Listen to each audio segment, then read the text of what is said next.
Jamie's got a new car. He only passed his test last week. Chloe and the kids on the school run in their new hybrid, and the Flemings from 23 off to see their daughter at uni. Get car and van insurance that's right up your street at parkerscompare.com.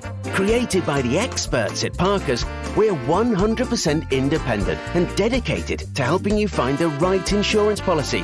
Quick and easy, you could compare quotes in just 5 minutes from some of the UK's leading providers. For car insurance comparisons you can trust, visit parkerscompare.com. Authorised and regulated by the Financial Conduct Authority. See website for details.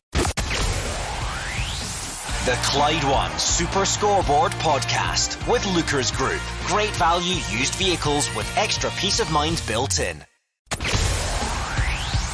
It's game day, and this is the home of Scottish football. It's Clyde One Super Scoreboard.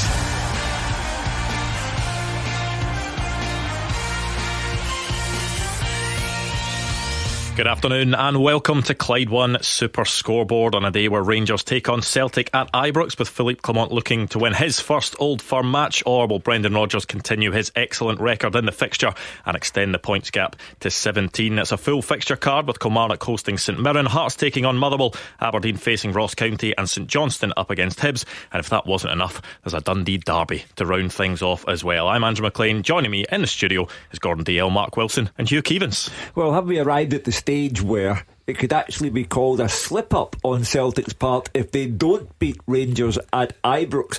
Philippe Clement absolutely devastated by a run of injuries which give him the look of a man who is cursed when it comes to this particular fixture. Celtic, meanwhile, go into the game without defeat in their last 34 league games. What a run that is.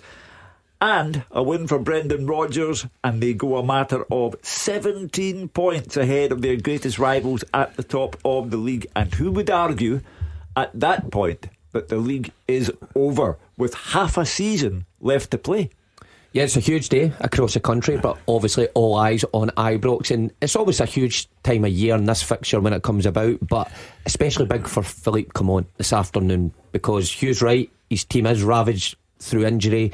But whoever he picks today, they need to perform and dig their manager out a hole, because if it does go 17 points with a Celtic win, then I think the Rangers manager would struggle to keep his job after that. Yeah, it's going to be all eyes on Ibrox, isn't it, for a big game. I agree with Mark. I think that if Rangers don't get anything today, I think the manager comes under a lot of pressure. But if you look right down the fixture list, good card, good games, good goals, good action.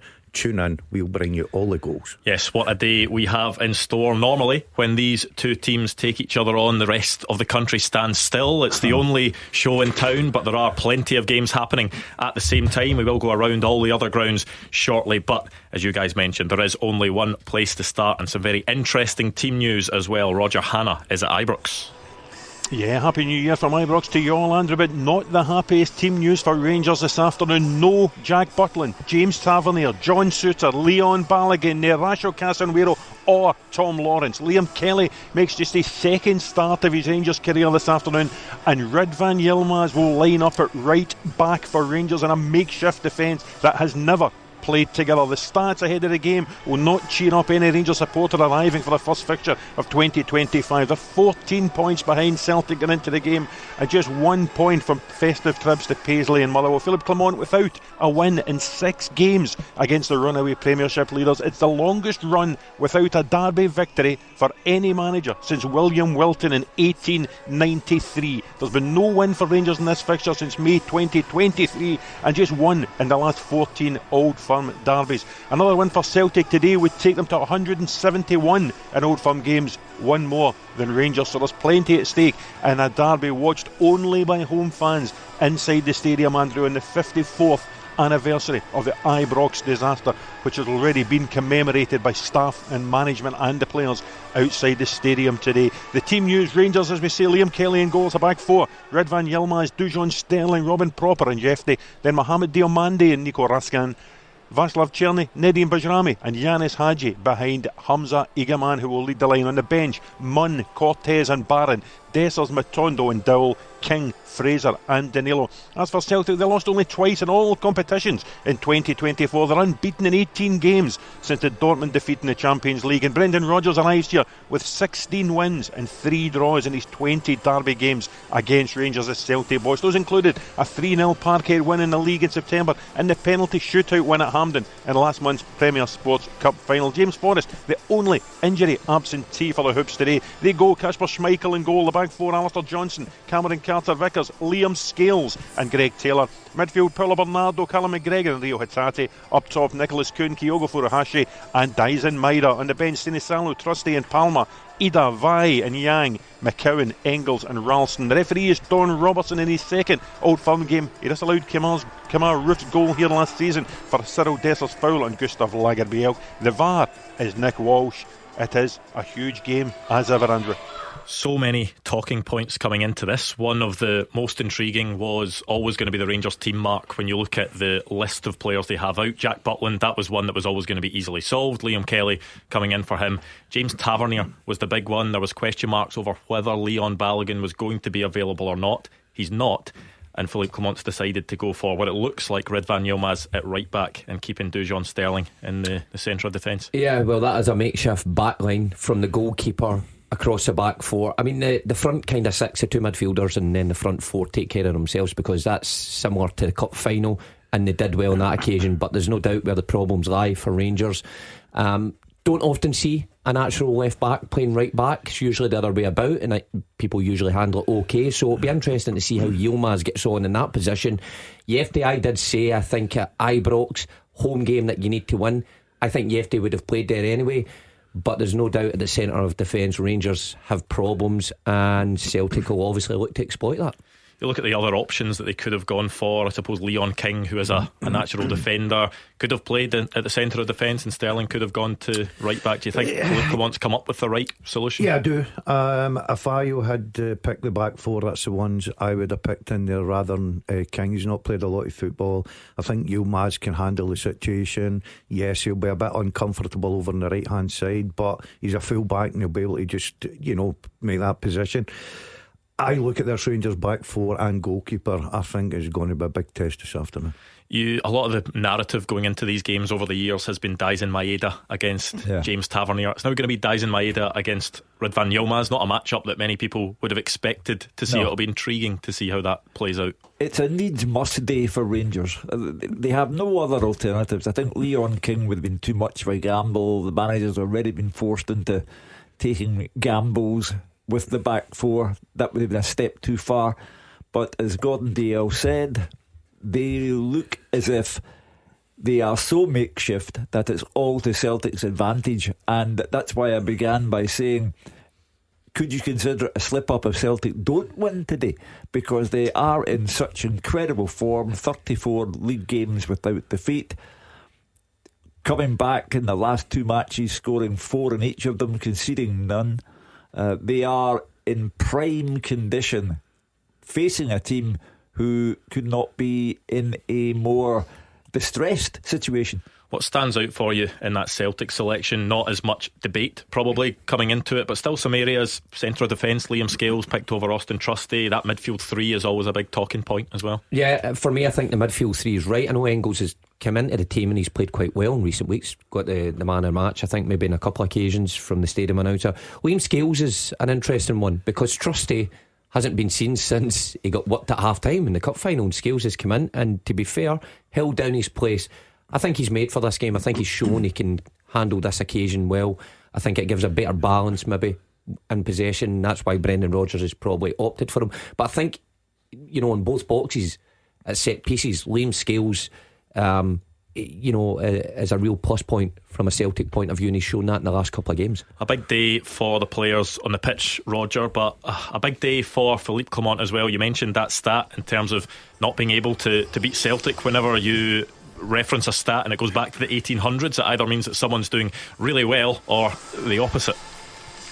Yeah, and I tend to agree with what Mark said at the top of the show. I think defeat today for Philippe Clement, 7 without a win against Celtic, 17 points off the pace. That would leave Philippe Clement clinging on to his job as Rangers manager. This is an enormous game for him today, far more important for Philippe Clement than for any other individual, even the Rangers sports scientist. Yeah, Gordon, sorry. You look at the situation. Mark says he thinks it would be pretty tough for Philippe Clement to continue with a defeat today. Roger thinks the same. Is it the same across the board? Yeah, I think so. I think Hugh touches on it all the time. If you're a Rangers manager, you've got to somewhere along the line beat Celtic. He's not been able to do that yet. I think it's a big day for him.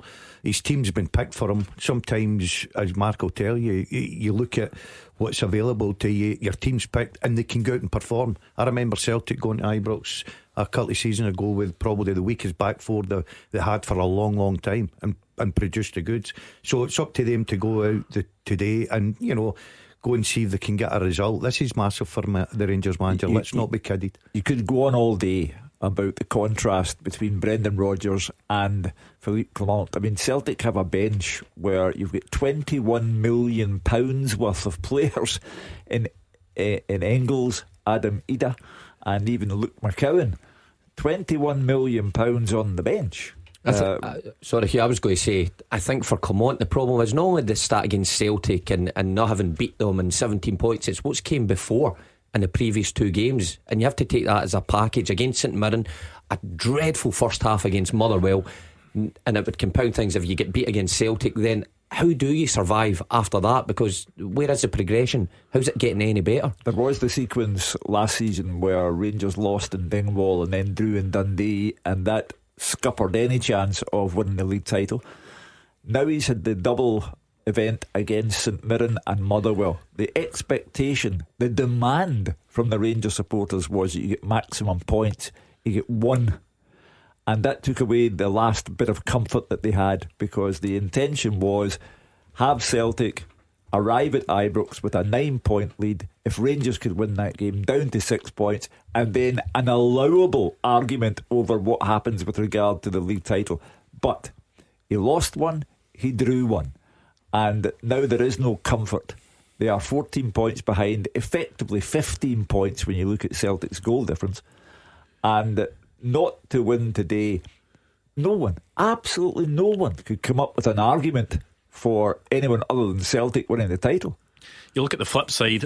What does a win do for Philippe Clement? Does it do much for Philippe Clement? Because it feels almost as if a lot of supporters have made up their minds. They could go out, they could get a victory today, but will that really sway supporters all that much? Well, it goes a long way to helping if you beat your biggest rivals, and you can go with the fact that, look, I've had have a look at my goalkeeper, back four never played together. So yeah, it's massive for him. He's got to start beating Celtic. You've got to show the fans that they're capable of doing that. Listen, it's a big ask. You look at that Celtic team, very, very strong all over it in every department. But it's up to Rangers. Home advantage, 49,000 supporters behind them, roaring them on. They have got to go out there and perform. Yes, they were a little bit unlucky in the cup final, but you've got to put that to the back of your mind now. You've got to go out and try and get 3 points and close that gap. If he gets that today, getting into the January, obviously the January window, he might be to get a wee room to bring in 1 or 2 players, get 1 or 2 players off the wages, get them out, whatever it may be. But if he loses today, I don't see him getting it. Brendan Rodgers has an exceptional record in this fixture, but he was saying yesterday when he was speaking that essentially it doesn't get any, or I think it was the other day when he was speaking, there's never any less stress coming into a game like this.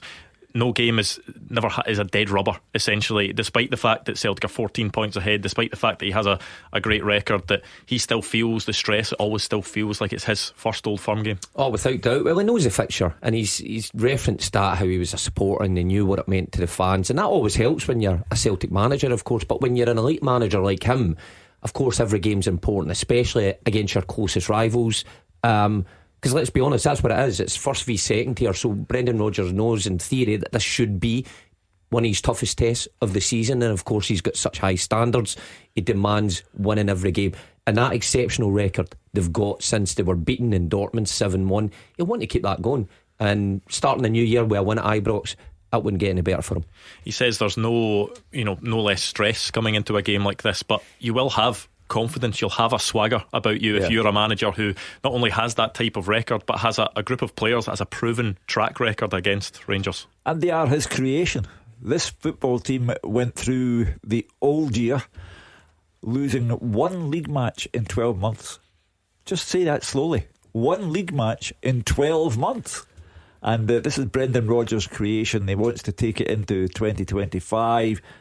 He wants to go there and win the game. Obviously, he looks at Rangers and the problems that they have had, and they all come in defence. I'm not sure Butland would have started the game anyway. He had such an awful game against Motherwell. I thought he might have been left out. But there's so much disruption there that Brendan Rodgers has to be thinking that he has the players who can capitalise on that. Roger, we enter into another Old Firm fixture where it will only be one set of fans inside the stadium. Hopefully it is going to be the last of those. That is the plan anyway. It'll be interesting to see how that works, whether could be for or against Rangers today. Yeah, you would think in the face of it, Andrew, it would be a positive thing for Rangers just to have their own supporters in here, but you just never know if things go badly. And I think Celtic have scored the first goal in these derbies in 9 of the last 10 occasions. If things start to go badly, you do worry for Philippe Clement that it could unravel. And you also wonder what the new chief executive Patrick Stewart, the new chairman Fraser Thornton, will make it. But they have never seen Ibrox when Rangers have lost a game of football, particularly in these circumstances. So, as we said at the top of the show, hugely significant afternoon for Philippe Clement, for his backroom staff. They have to hope that Rangers can finally get a win in this fixture for them. Yeah, Rangers will be hoping that they can use that crowd to their advantage, but there is also that risk that if they don't start on the front foot and they end up conceding, that the place could end up pretty empty. Yeah, and if you look through that Rangers side, there's not really big characters in there that could probably handle that. So it's going to be very important for Rangers that they dominate the play, got on the front foot, try and take the game to Celtic. They scored the first goal in the cup final. It gave them such a confidence booster as well. It's the same this afternoon. They've got to go on the front foot. Well, let's hear from both managers ahead of this one, starting with Philippe Clement. I know if you don't get the results that people expect a team to make, that you get criticism. That's part of the job. Everybody in the club knows also that what the plan is with the club, what the club had to do for that to become healthy first. That was a big step in the summer to be sustainable again, and then to invest in these young players. 9 days ago, everybody saw and made the conclusion, yes, Rangers is on the right track. Does it mean now that we have 2 games where we had to chase the game because we made some mistakes, that suddenly everything that was there before is totally gone? It's not the case. Well, it's the next game. I think that the players, it means a lot to them. They know how to win in this game, and between them and myself and the staff, we want to win the game, and we're very committed to doing that, to put the performance in that we always look for, and ultimately for the result. So, but no, they're always special games. I never get tired of them. I treat them all like it's my first one. So I understand what it takes to. And what it means to win this fixture, and that's already going into the game. Well, as is the case in Scotland, especially in this part of Scotland, that is the game of the day, but plenty more action across the country. We'll go around the grounds next. Action as it happens, and your reaction from 5 on the open line. This is Clyde One Super Scoreboard. Well, a bit of a rarity for you today, an Old Firm league kick-off at 3 o'clock, and it means that it's on at the same time as plenty of other matches just about to go around the grounds. But if you've just joined us, the team news is in from Ibrox. Rangers are starting with Ridvan Yilmaz at right back, no Leon Balogun, so it's Proper and Sterling at centre back. Igaman leading the line for them. Liam Scales preferred to Austin Trusty for Celtic in the midfield 3, McGregor, Bernardo and Hatate. Let's start looking to the other 3 o'clock kickoffs. Let's start quite local, shall we, at Rugby Park, Kilmarnock against St Mirren. David Friel. Happy New Year to you, Andrew, and everyone. I was talking to Kilmarnock official earlier, and he said that the club's New Year resolution is pretty simple: no more red cards. Danny Armstrong's sending off against Hibs on Sunday's 1-0 defeat was their 8th of the season. Incredible stuff, and it's clear that record can't continue if Kelly are going to challenge for Europe again. I think it's fair to say those red cards have played a real part in their struggle for consistency, but it's not been a great season so far, but they are only 6 points off the top 6, and a win today against one of their direct rivals in St Mirren would clearly be a big boost. St Mirren are 5th. They arrive here off the back of a 2-1 defeat to Dundee, but all the stats are against them today. Dennis McInnes's managerial record against them is quite well known. It's also incredible. He's only lost one of 33 games against St Mirren as St Johnstone, Aberdeen or Kilmarnock manager. It was a 2-2 draw in Paisley earlier this season. Kelly are also unbeaten in their last 9 against the Buddies, and St Mirren haven't actually won at Rugby Park in the Premiership since 2013. Kelly, you know, as so many games just now, both sides are rotating. Kelly have made 2 changes. Armstrong suspended, David Watson also drops out, Bruce Anderson. Well, I think we've lost David Friel there. We will go back and get the team news shortly from him. Before we do get the team news, he brought us that incredible stat there that Derek McInnes across his career, just 1 defeat in 33 games across his spells at different clubs against St Mirren. That's quite something. Well, there's an incentive there for Stephen Robinson. How do you figure this league? You know, St Mirren beat Rangers and then lose their next game, so you never know what's around the corner here. But that stat is mightily impressive. However, to use the long established cliche, records are there to be broken. The same for Kelly as well. When you're saying how do you figure this, a couple of weeks ago, or was it just last week, we're getting losing track of days now. They beat Aberdeen 4-0 at home, but then they lose immediately after that. So it's been a bit of a yo-yo season for Derek McInnes. He tends to get a performance one week, but can't quite find any sort of consistency. But with that stat, he's surely got to fancy himself today. I think we've got David Friel back. Yeah, Andrew, and I'll just run through the team. So you Kelly, Robbie McCrory, Lewis Mayo, Joe Wright, Robbie Dees, Corey and Daba, Bobby Wales, Brad Lyons, Liam Polworth and Fraser Murray, with Bruce Anderson and Kyle Vassell up front. Subs for Kelly are O'Hara, Burrows, Mackenzie, Watson, Gary Mckay, Stephen, McGuinness, Cameron, Donnelly and Bainbridge.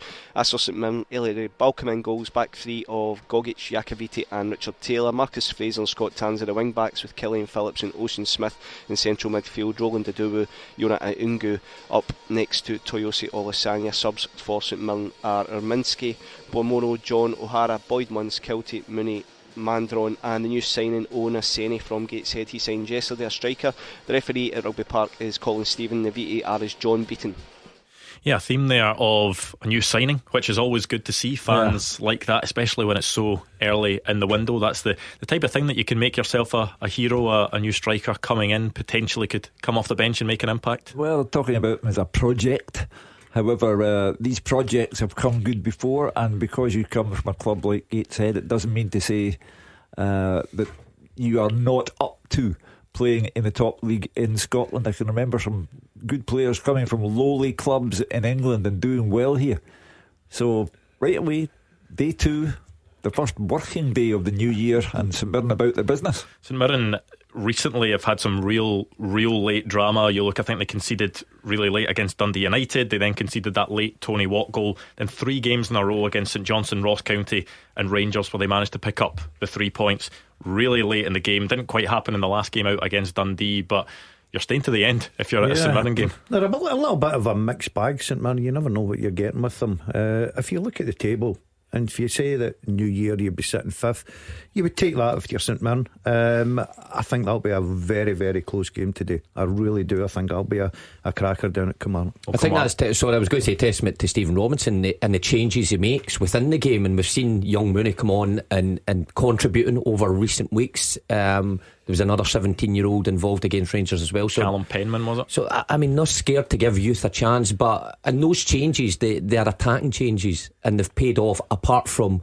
when Tony Watt scored, so they're an exciting team to watch. I think St Mirren. I think they're good at the top end of the pitch, but I think they'll find it difficult today at Rugby Park. Will Kilmarnock finish the game with 11 players? It'll be a miracle if they do. Yeah, looking forward to that one. Let's go to Tynecastle. Fraser Wishart will be watching on as Hearts take on Motherwell. Yeah, and surely given their budgets at the start of the season, it would be unthinkable for Hearts to be sitting where they are in the table, but that's where they are. They're in 11th place. At the start of the season they would have been 3rd place in a cup run, even a cup win, but they're in 11th, and some Hearts fans on social media even mentioned the word relegation battle. But surely, given the players they have, depth of squad and additions in this window, they'll lift themselves up the table. But they face a battle even to get in the top 6, because today's game is against a team in 6th, Motherwell, who are 10 points ahead of Hearts in the table. So a home win really is vital if they're going to contemplate a top 6 place. But Motherwell, I think, will be feeling confident coming here. I think it's a type of game that suits them. They'll just let Hearts push forward. They'll try and hit on the break, and they must have taken confidence from a draw against Rangers, even though they'll feel hard done by the disallowed goal when they were 2-1 up. But they've got good strikers. Stamatopoulos doesn't play today, but Watt and Maswanisi cause Rangers problems later on in the game, and they know they can score, but keeping Hearts out, especially in the early stages, will be the key to winning this game for Motherwell, because they do lose quite a few goals as well. Games between these two are always lively for some reason, and I don't expect it to be anything less today, both on and off the pitch. I'm really looking forward to this game. For Hearts, the team used no Lawrence Shanklin. He doesn't make it after his calf problem that kept him out of the Ross County game, so 2 changes. Devlin and Halkett are in. Oyegoke and Beningame drop to the bench, so the usual 4-2-3-1 formation. Craig Gordon in goal, Adam Forrester, Craig Halkett, Kai Rose and James Penrice at the back. Cammy Devlin and George Grant in midfield.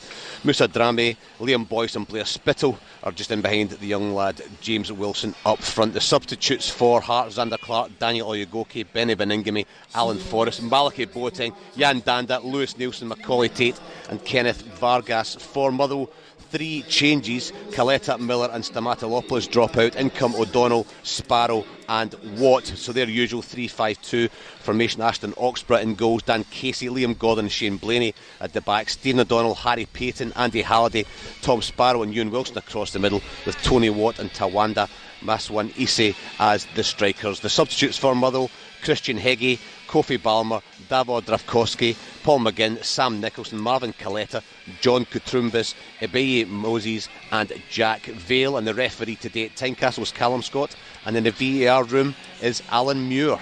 Yeah, not the season Hearts would have wanted so far, but a shining light for them, especially in recent weeks, has been 17-year-old James Wilson. 8 league games he's played this season, and he's got himself 4 goals. He's also scored in the Europa Conference League as well. Leading the line again today, a big responsibility, but he looks like the type of player that can handle it. Natural goal scorer, and Neil Critchley needs him very badly today, because at Tynecastle they are watching and waiting for Hearts to turn this corner, because they've won 4 games all season long in the league. 4. They've won 1 out of 10 away from home. At home, the fans have really turned on everyone and anyone. The captain, Lon Shanklin, was verbally abused in a hospitality lounge. Anne Budge, the lady who saved Hearts from going out of business, has been verbally abused. The whole place is toxic. They're second bottom. If they don't get a win today, Neil Critchley, you talk about Philippe Clement, Neil Critchley is behind him in the queue if Hearts don't win today. January could be huge for Hearts as well, because they've obviously got this Tony Bloom involvement, Jamestown Analytics involved heavily in that. They've already made a move in that regard this window. They've brought in Elton Kabangu, who comes in from Union Saint-Gilloise, who are part of that wider group as well, you know, linked with Brighton. So they'll feel that they can strengthen in this window. Yeah, you look at the squad that they've got now. I listened to Fraser talking about, and I think we've all done it, talking about the strength of the squad and the players that they've got. But so far, as you quite rightly said, 4 league wins. This is massive for them this afternoon. They need new players in. They need a spark. Shanklin gave them that spark a year ago when he was scoring all the goals, and you know, he ended up Player of the Year and everything, deservedly so. They've not got that this year. They're waiting for something to happen. And as much as we keep saying, yeah, they've got a good squad and they've got a strong squad and they're going to add in January, they've got to start winning games. If you're Motherwell today going to Tynecastle, I would be fancying this. So that's the story at Tynecastle. Let's go to McDiarmid Park, St Johnstone against Hibs. Lana Mckay watching on. Happy New Year, everyone, and good afternoon from McDiarmid Park. Well, this is a huge game for both sides today. St Johnstone desperate to ease their relegation concerns amid a really poor run of form 4 straight defeats and just 1 point from 6 games in December has left them bottom of the table. And Saints will need to pick themselves up very quickly after Sunday's 4-0 defeat to Celtic. Hibs, they'll be looking to extend their winning streak ahead of this weekend's clash with Rangers. 4 wins on the bounce for the Hibees after a shaky start to the season, and they could move into the top 6 with a win here today if other results go their way. The last time these two met, it was a 2-0 win for Hibs at Easter Road in September, which also ended up being Craig Levine's final game in charge of.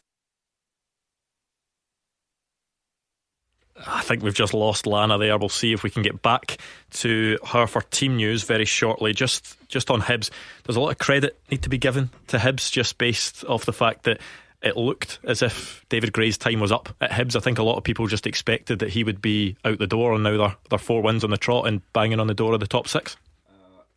Astonishing stat there from Lana that Hibs could go into the top 6 given the right sequence of results today.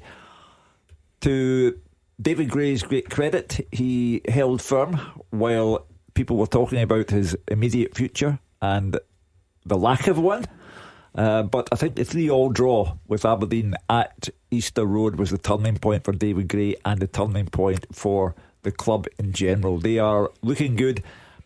St Johnstone, it's taking on an ominous look for them. The stats are not good. There's been no bounce following the appointment of Simo Valakari, and when 4 defeats on the trot plays 4 wins on the trot, my money is on the 4 wins on the trot to make it 5. Yeah, Simo Valakari not having the greatest time of it at all. 4 defeats on the bounce. They haven't won since a 1-0 win against Kilmarnock back at the end of November. They really need to start picking up results, because teams above them, some of them are picking up the results. They are maybe starting to pull away, and they'll feel that they need to start getting results of their own. Yeah, and you struggle to see where a result's going to come, because they're playing against an informed team in Hibs today. You look what they've got in their squad. Of course, Mackenzie Kirk, top end of the pitch, is scoring goals for them, but they need more to chip in. So trouble time for St Johnstone, because you're right, you look ahead of them. I think we'll assume that Hearts will strengthen and start to pick up points. Ross County are always good for a win here and there, so Valakari could find himself in trouble. But Hugh's right, David Gray takes huge credit. And you think just a couple of weeks ago when they went 1-0 down at home to Ross County but clawed their way back into the game, that really spurred them on. Terrific run of form just now. Yeah, we'll see if we can go back to Lana to get team news shortly. Let's go to Pittodrie then. Dave Galloway ahead of Aberdeen against Ross County. Happy New Year, everyone. Aberdeen in desperate need of a boost, Andrew, after ending 2024 in free fall with a nightmare run of 5 defeats and 3 draws. And there will be no hiding place for the Dons here this afternoon as they try to stop their season unravelling. The feeling in the camp is it was a much improved performance at Dundee United a few days ago, but the bottom line is it was yet another loss, and a tough test is on the cards against the Ross County side, which is full of confidence after ending the year on a high, scoring twice deep into added time to draw with Hearts, that coming after beating Dundee for their first away win in 15 months. The Staggies come here targeting more consistency on the road.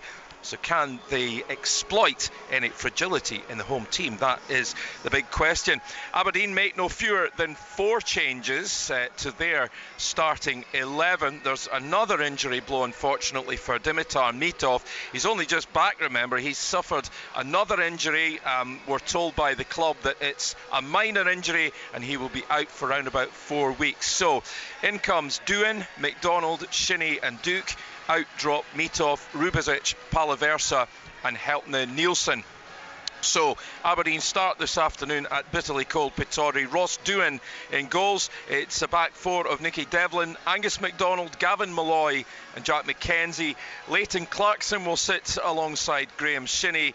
Then it's Duke, Jamie McGrath and Topi Keskinen behind the main striker Esther Sockler. The subs for the Dons today, Ritchie, Polvara, Nisbet, McGarry, Morris, Boyd, Ambrose, Stewart and Enem. Not a household name, Victor Enem, 17-year-old fullback in the squad for the first time, so it could be a big day for him. Looking at Ross County then, 3 changes for them. In come Brown, White and Noah Kennett back on loan from Hibs for the rest of the campaign. Out drop Greaves, Harman and Hale. So Jordan Amisa in goals, a back three of Akil Wright, Kasper Lopata and Ryan Leake. Midfield, James Brown, Miche Effetti, Noah Kenna, Connor Randall and Noah Chilvers, with Josh Nisbet playing off Jordan White in attack for the Staggies, whose substitutes this afternoon are Hamilton, Allardyce, Laturi, Hale, Greaves, Harman, Telfer, Brophy and Reid. Your match referee here at Pittodrie, David Dickinson, and on VAR, Kevin Clancy. Jimmy Tulane might be wondering if it's a bit of when it rains it pours, not going well on the pitch at all, and then Dimitar Mitov now out as well. Unlucky, but the big picture again, Andrew. You have to go back to the big picture. They have lost their last 3 games and they have gone 8 without a win now, and yet they're still third. Yeah. I mean, what kind of league is this? Yeah, we will see how that one goes at Pittodrie. Can we go back to Lana to get the teams in Perth? I think we've got our yes. Yeah, Andrew, I'll just quickly run through the teams for you. So 4 changes for Simo Valakari. It'll be Josh Ray in goal for St Johnstone, Dre Wright, Jack Sanders, Bozo Mikulic and Andre Raymond at the back. Midfield of Fran Franchak, Sven Sprangler and Jason Holt. And up top it'll be Nicky Clark, Benji Kimpioka and Adama Sidibe. Substitutes Hepburn, Carey, Essel, Kucharavi, Smith, McPake, Kelchins, Dare and Brookfield. David Gray makes just the one change to his side. Captain Joe Newell misses out entirely after coming off with a groin strain against Kelly. He'll be replaced by Kwon in midfield. So it'll be Jordan Smith in net, backline of Lewis Miller, Rocky Bashiri and Jack Iredale. Chris Cadden, Nectarios Triantis, Kwon and Nicky Cadden in midfield, with Josh Campbell in behind Martin Boyle and Junior Hoylett. Substitutes Bursic, O'Hara, Levitt, Amos, McCurdy, Obita, Mariah Welsh, Gale and Molotnikov. And the referee is Lloyd Wilson with Grant Irvine on VAR. Yes, that's the teams from around the grounds. There is one other game, it's at 5:30, a Dundee derby, but before that there is of course a big one, Rangers against Celtic at Ibrox. We'll take a closer look at that next. The team with the biggest support in Glasgow and the West. This is Clyde One Super Scoreboard. At William Hill Vegas, we're bursting with entertainment. Introducing V-Play, where revealing rewards couldn't be easier. Play your usual slots and table games featuring the V-Play icon. And when the V-Play bar's full, you're ready to spin the wheel for cash prizes. V-Play, only at William Hill Vegas. Bursting with entertainment. For GBP online accounts, use cash balance to play. Chance to spin and win prizes from 30p to £1,000 randomly awarded. Spin and claim within 7 days. T&Cs apply. 18 plus. Gamble aware. 15 minutes to go until kick-off in today's 3 o'clock matches in the Scottish Premiership. Of course, the big one that we are looking ahead to, Rangers against Celtic at Ibrox. We've had the team news. Do you want to give us a rundown of that again, Roger, just the starting 11s? Yes, of course. Rangers will start with Liam Kelly in goal because of Jack Butland's absence. A back 4. Ridvan Yilmaz, we believe, will start at right back. Dujon Sterling and Robin Proper in the middle, and Jefty at left back. Then it's Mohamed Diamandi and Nico Raskan, Václav Cherny, Nedim Bajrami and Yanis Hadji. And Hamza Egaman will lead the line for Celtic. Kasper Schmeichel in goal at the back 4. Alistair Johnson, Cameron Carter-Vickers, Liam Scales and Greg Taylor. Midfield 3, Paulo Bernardo, the skipper, Callum McGregor and Rio Hatate. And the front 3, Nicholas Kuhn, Kyogo Furuhashi and Dyson Maida. People always talk about the roller coaster of emotions going into these games, and the fact that, you know, in the lead up to it, there will be at times where fans will be confident, there'll be at times that they'll be excited, there'll be at times that they'll be dreading it. I wonder if that roller coaster of emotions will be different for Rangers fans coming into this one. I'm not sure even they know what to think, because they've watched their side beaten consistently by Brendan Rodgers. And now the side is severely depleted. You cannot, for me, underestimate the loss of Tavernier. Tavernier scores a lot of goals against Celtic and has done since he got here. The goalkeeper had a shocker at Motherwell, but he's still the first choice goalkeeper, and presumably he's the first choice goalkeeper for a reason.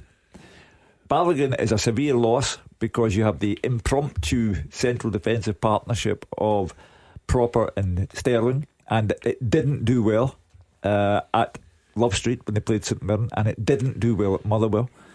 So it's a concern.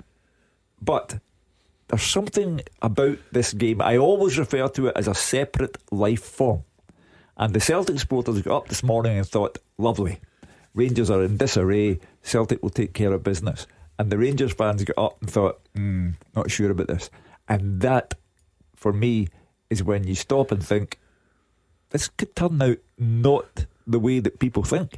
But there's also the flip side where it could well turn out the way that people think. Celtic fans, as you mentioned, will have woken up today probably as confident as they ever will have in their team going to Ibrox, and that they can get a result, and possibly a convincing one at that. Well, the fans have got to be confident, but it's important that the Celtic players themselves don't get complacent. Look at their form recently, and we were in here a couple of weeks ago just saying not quite firing on all cylinders and maybe a bit slow to start games, and they've won the previous 2 by 4 and pretty easily at that, and it could have been more. So if that's saying they're performing that well, then if they do turn up today, then it could be a sore one for Rangers. It could. However, I've been in this situation before. I went to Ibrox, I remember, with a Celtic team that was depleted and nobody gave us a chance. We were behind Rangers in the league, and we got out of Ibrox with a 2-0 victory, and it still remains one of my best memories in a Celtic jersey because the odds were stacked against us. So that could well happen in this fixture, but an awful lot has got to go wrong from a Celtic point of view, and an awful lot's got to go right from a Rangers point of view. I was going to say, what did that come down to? Was that the team had a siege mentality, that everyone had written them off, or was it just loads of different factors, that Rangers had an off day, you'd had a good day? Look, I think we did. I think we did have a good day. I think everybody performed from our point of view, but there was that siege mentality, going to Ibrox and thinking nobody's gave us a chance here, and it just helped. We hung in the first 45 minutes. In the second half we got goals at the right time and we were able to defend well, and that's going to be important for Rangers, because there's no doubt with the goalkeeper and that back four, they're going to be asked to defend against Kuhn, Kyogo, Maeda, Hatate and Bernardo, who get forward. They're going to be put under an awful lot of pressure. So it's about how you defend your area in crucial times in the game, and then at the top end of the pitch where they've got Igamani and Cherny and Barami and Hadji, can they affect the game at big moments as well? That's what it will come down to. David Friel, I remember you saying before the Motherwell game, you were asked about the situation with Philippe Clement, and you said at that point you felt he was on the brink. Since then, Rangers drew with Motherwell. Where does it leave him now? Still on the brink, Andrew. Look, he might be cut a little bit of slack because of the problems with Jack Butland, James Tavernier, Leon Balogun, John Souttar. I think Souttar and Balogun are actually bigger losses than the other two. I think Jack Butland's form has been really patchy for probably the best part of a year now. Liam Kelly's not an inexperienced keeper, plenty of experience from Motherwell. He's a Scotland squad man, so I wouldn't have any concerns at all about Liam Kelly coming in.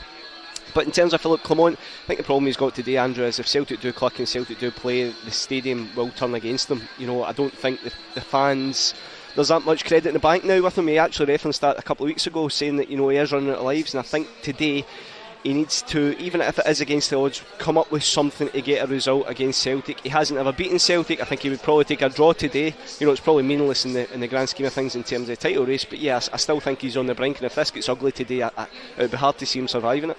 That lack of credit in the bank, Roger, does that mean when Rangers fans look at the team that are out on the park today, Liam Kelly making just his second Rangers appearance, Ridvan Yilmaz playing out of position, you know, Sterling playing out of position as well, does it mean that he still doesn't, Philippe Clement, get much in the way of leeway? Yeah, I think ordinarily, Andrew, people would look upon the last gasp losses of Tavernier and Butland and have a bit of sympathy for him, but I'm not sure there's too much sympathy left for Philippe Clement among the Rangers fans. You're starting this game 14 points behind Celtic, not even at the halfway stage of the Premiership season. They've gone through a run of 7 without a win in these derbies under Philippe Clement. They've seen their side take just 1 point from those trips to St Mirren and Motherwell over the festive season. There was a bit of sympathy extended to him after the performances against Kilmarnock here, against Tottenham here, and against Celtic, all the way to that penalty shootout at Hampden. But I think the well has run dry in terms of sympathy for Philippe Clement. And as to use David's phrase, if it gets ugly today, I think he'll do well to come out the other side. You cannot look at the gap, because then you lose yourself. We need to look at every game to take the maximum out of it. We are very disappointed that we didn't do that in the last 2 games. And that we get these goals against, because those goals made a really big difference. In those games, the team showed resilience to fight back, not only with creating chances but also scoring goals. Pity that it was not the third goal we could make, and then you have another dynamic, you have another conclusion after the game also. Now you lose 2 points more, so it's now looking to the next game to go full for the 3 points. We will always assume the pressure. We don't want to say yes or no. We put ourselves under pressure in every game to win and to win well. So nothing changes in this aspect. The gap really doesn't come into it, I have to say.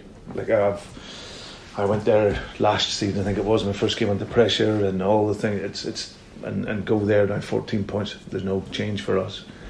You know, the mentality is to go and perform and look to play our game, and that pressure will always be there, and especially a game at Ibrox. We know supporters, but that makes it even better. Well, the team's making their way out the tunnel shortly at Ibrox. We'll go back there next. The winning team all season long. This is Clyde One Super Scoreboard.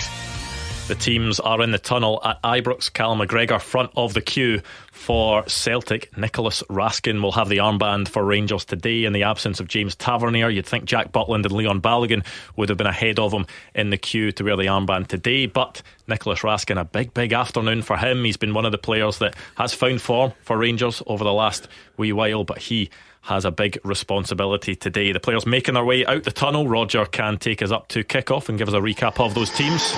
Yes, Andrew, Nico Raskin and Callum McGregor leading the teams out. It's the Belgians' first time as captain of Rangers. As you say, no James Tavernier, no Jack Butland, no John Souttar or Leon Balogun this afternoon. It's a makeshift Rangers defence. I'll give you the teams again. Liam Kelly starts in goal, only the second start of his Rangers career. At the back, Ridvan Yilmaz, Dujon Sterling, Robin Proper and Jeffrey. Then it's a skipper, Nico Raskin with Mohamed Diomande, Václav Černý, Nedim Bajrami and Yanis Hadji, with Hamza Igaman leading the line. On the bench, Munn, Cortez, Barron, Dessers, Matondo, Dowell, King, Fraser and Danilo. Celtic, Kasper Schmeichel in goal. In defence, Alistair Johnson, Cameron Carter-Vickers, Liam Scales and Greg Taylor. Midfield, Paulo Bernardo, the captain, Callum McGregor and Rio Hatate. And up top, Nicholas Kuhn, Kyogo Furuhashi and Daisen Maeda. The subs, Sinisalo, Trusty and Palma, Ida, Bai and Yang, McCowan, Engels and Ralston. The referees on Robertson, the VAR, Nick Walsh. There are 50,000 Rangers supporters inside Ibrox. Andrew, not a single Celtic fan here. There is a gif away to my right at the front of the Copeland Road stand. You'll know us by our noise. There is plenty of noise inside Ibrox just now. Philippe Clement will be desperately hoping the noise factor stays up and that Celtic do not silence these home supports. Celtic have scored first in 9 of the last 10 derbies. Brendan Rodgers, an incredible record, 16 wins and 3 draws in 20 derbies. He knows a 17th victory day would take Celtic 17 points clear of Rangers at the top of the Premiership at the halfway stage of the league season. It's been a miserable Christmas for Rangers and the supporters. A defeat at St Mirren, a draw at Motherwell. Have fallen so far off the pace. Clement, of course, still hoping for his first victory now in his 7th game against Celtic in his Ibrox career. The Rangers players, the management staff, they were out on Edmiston Drive before kick-off to take part in the Ibrox Disaster Memorial. 54 years on from the tragedy, Ibrox will now stand, Andrew, for a minute's silence. Yes, before the inevitable whirlwind of that game, there will be a poignant moment at Ibrox, Hugh. I remember the day, sadly, only too well. 54 years ago, I was a young reporter then. I'd been in the job for a year. And the news came into the office that a couple of people had lost their lives at Ibrox. And the shock tremor that ran through the office was palpable. And then the number kept rising and rising until eventually people were sent out to Ibrox to assess just how awful this was. And it was awful. A dark day for Rangers as a club and for Scottish football. The game paled into insignificance. Celtic had been 1-up. Rangers scored late on. It created a concern on the stairways. People trying to get back up the stairways to see what was going on as others were coming down. And so it resulted in a mass loss of life. I remember going to the game when Rangers resumed playing football. 2 weeks later, they played Dundee United at Ibrox. I was sent to cover that match from the area where the devastation had occurred. So I'll never ever forget it. Yes, the Ibrox falls silent to remember the 66 that lost their lives on the 2nd of January 1971. There is a banner going round that says that date and says always remembered. The players standing either side of the centre circle, just waiting for the referee to blow his whistle, and we will then get underway at Ibrox for this huge game. Clyde One Super Scoreboard Goal Flashes with M&D Green Pharmacy. Planning your holiday? Get essential health advice and medication before you travel. Yeah, the players break away from the centre circle. Celtic into their huddle as they normally do. I'm sure the boos will be ringing round Ibrox as they normally do when Celtic get into their huddle. The final words of wisdom from Callum McGregor as they go into that. We didn't mention it too much in the first hour. Roger was alluding to it there. Nicholas Raskin, the captain for Rangers today. Did he seem like the obvious choice? Was there an obvious choice just given the absentees they've had? I'm not sure if there was an obvious choice, actually, reading through the 1 to 11. Look, Raskin's been very good for Rangers in recent weeks.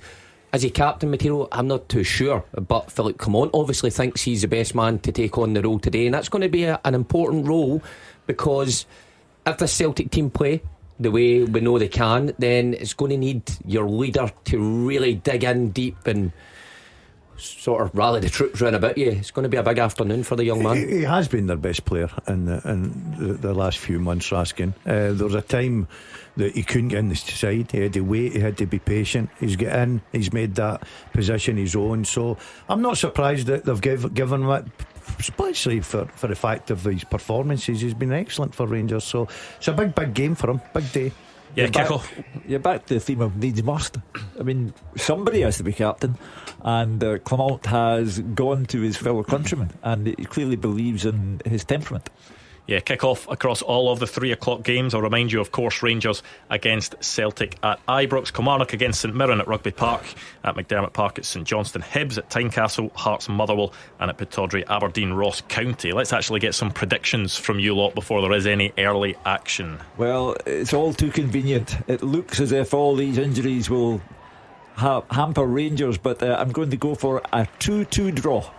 Well, just as you said that, there was a fresh air swipe from Kyogo as Celtic make their way into the box. A couple of players had efforts after that were blocked, and that will go out for a Celtic corner. Let's quickly go. Should we just go through all the games, shall we?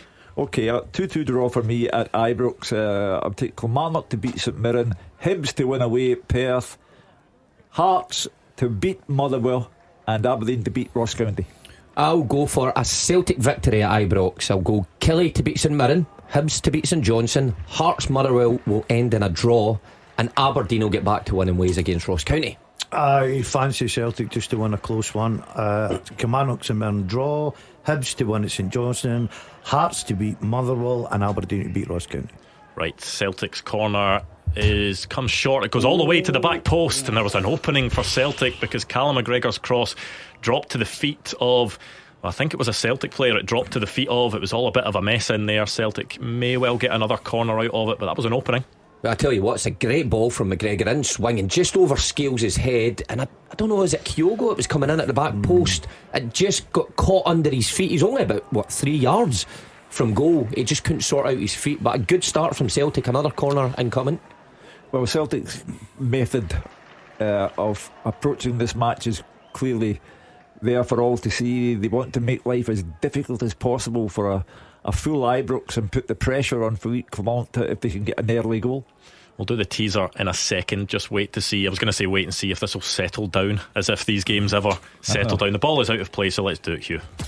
The first half teaser with the scottishsun.co.uk/football for the best football news and opinion online.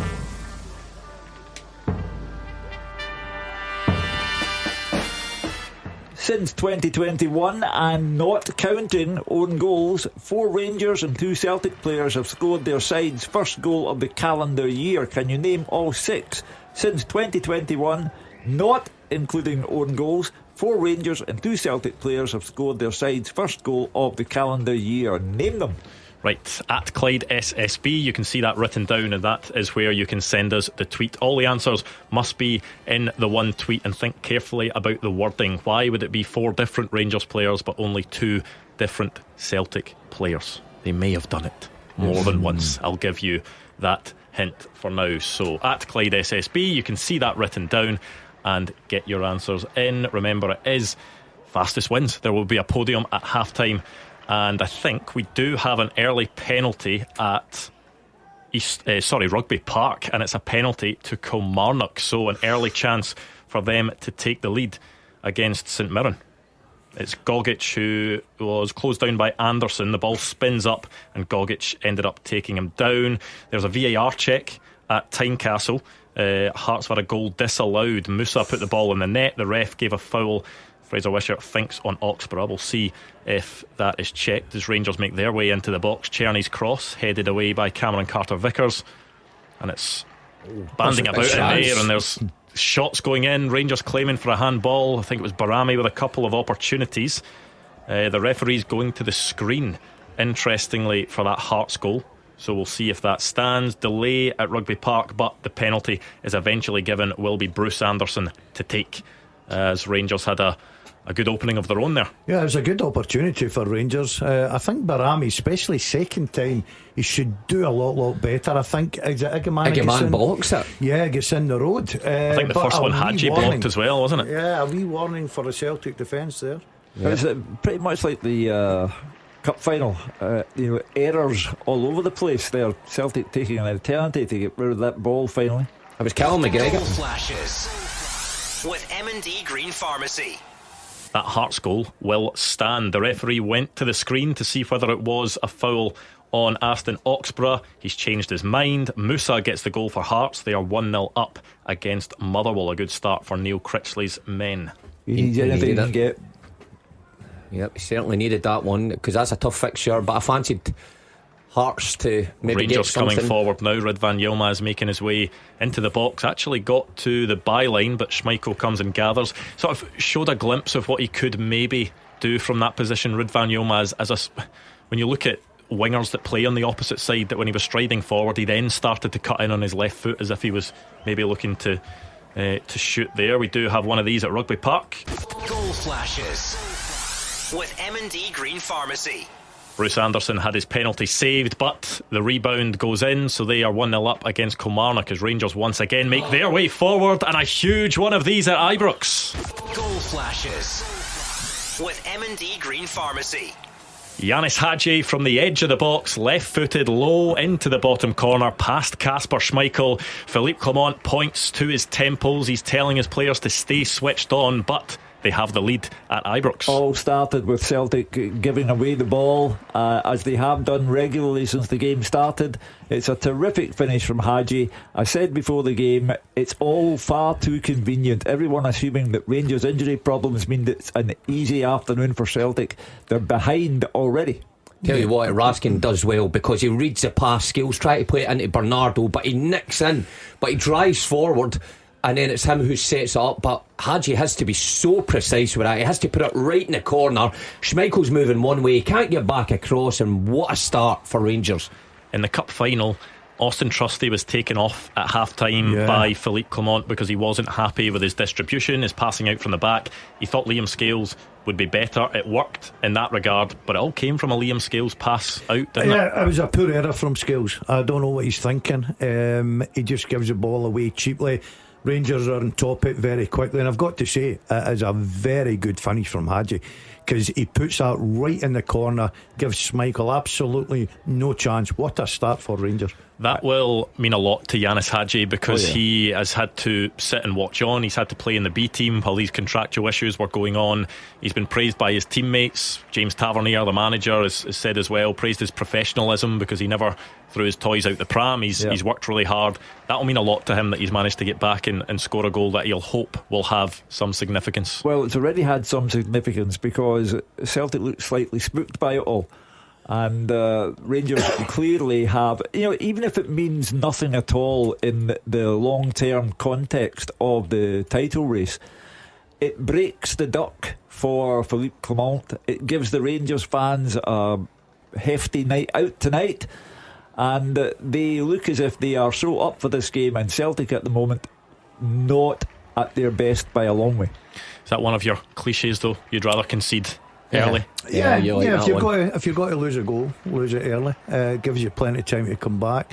I think we'll get plenty of goals this afternoon. I just feel that the two teams are set up, middle to front, to create chances and score goals, and it's been a great start from Rangers. They capitalised on some poor play from Celtic, and they've punished them, so it's going to be a real interesting game. I think what we saw in the cup final though from Rangers is that front four, how well they pressed at times and cutting off kind of passing lanes, because I know Celtic like to build it from the back, and you saw it there. They allowed Scales to come so far, and you see Raskin just shutting off to his right, but then nicking it when he tries to fish it in to Bernardo. So something that this Rangers side have worked on before the cup final and obviously before this game, and it's paid off. It paid off in the cup final. They got the first goal, and it's paid off here 10 minutes in. Yeah, there was that stat that Roger gave us before kick-off that in 9 of the last 10 games between these sides, Celtic have scored first. So first goal could prove to be significant, but you never know. Still 80 plus minutes to go in this game, of course. Yeah, the separate life form is yet to kick in, but Rangers look so up for this that Celtic are going to have to up their passing game, which has been poor the first 10 minutes, because if they go 2 behind, then uncharacteristically, it'll be Celtic who'll be under pressure. It's certainly the start Rangers were looking for, Hugh. They've got the home advantage, they've got the big crowd, they've got to get them off their feet, and no better way in doing it than take the lead. And we've watched the Hadji goal again. It's a terrific finish, I've got to say. A great strike. Rangers will need to guard against those individual errors that Philippe Clement has gone on about that have cost them. They've said, he said they've shot themselves in the foot the last 2 games. That will be something that, is that in the back of the minds of players if they have made mistakes in previous games coming into a big game, that they'll be cautious and hoping that, it's not the same again. I really shouldn't be, because if you're playing at this level, you should have the mentality to put those mistakes behind you and focus on what's in hand. To be fair, the Rangers players look like they've done that in the opening stages. It's Celtic who have started so sloppy. You look at Callum McGregor, who is usually Celtic's best player and dictates his games time after time, but I don't think I've ever seen him give the ball away so many times in the opening 10 minutes of a game. I have to believe that the daily news of more and more Rangers players going out, it has gone into the subconscious, I think, for Celtic and the players and supporters, that yet more sloppy passing, this time from Paulo Bernardo. They are sloppy all over the park. They gave away the ball for the goal, which has got them trailing at Ibrox, and right now, after 12 minutes, Rangers are easily on top. Freezing conditions it is across the country. Dave Galloway has just sent a photo from Pittodrie of the snow coming down in Aberdeen for that game. Snow's there in July. David Friel saying a St Mirren penalty claim this time. Olasanya fell under a challenge but nothing given. Kilmarnock 1-0 up in that game. It was a penalty that Bruce Anderson took but had to follow up and score after it was saved. So they have the lead in that game. Hearts have the lead over Motherwell. Moussa Drama with a goal for them, and Rangers with the only goal at Ibrox so far. Yanis Hadji putting them ahead. We've just witnessed the worst goal kick of all time there from Liam Kelly. Tries to play it to his right back and kicks it out of play just 20 yards for his own box, but Rangers win it back on the attack again. From that, Rangers have managed to get into the final third. It's Czerny with a shot that deflects and comes off the Celtic bar. Will go out for a corner. Rangers' tails certainly up at the They're moment. getting a bit of joy down this right hand side. Tierney cutting into that favourite left foot there. Carter Vickers thinks, right, okay, show him into Scales. He hits it, it deflects off Scales. Goalkeeper rooted, he's not getting that. Beat. Yep, and it hits the bar. So another warning sign for Celtic. Schmeichel does that thing where he sort of puts his arms out as if you know it's away, it's over the bar, but I think his heart may have been in his mouth, because it did start to dip slightly. But it will be a corner to Rangers, taken by Yanis Hadji, and this one headed away to the edge of the box, but Rangers back in possession with Nadim Barami. Yeah, they look much sharper, Rangers, at the minute. You know, Barami there getting the second ball and keeping the attack alive, and Celtic just look sloppy, look a bit slow. Passing's been poor.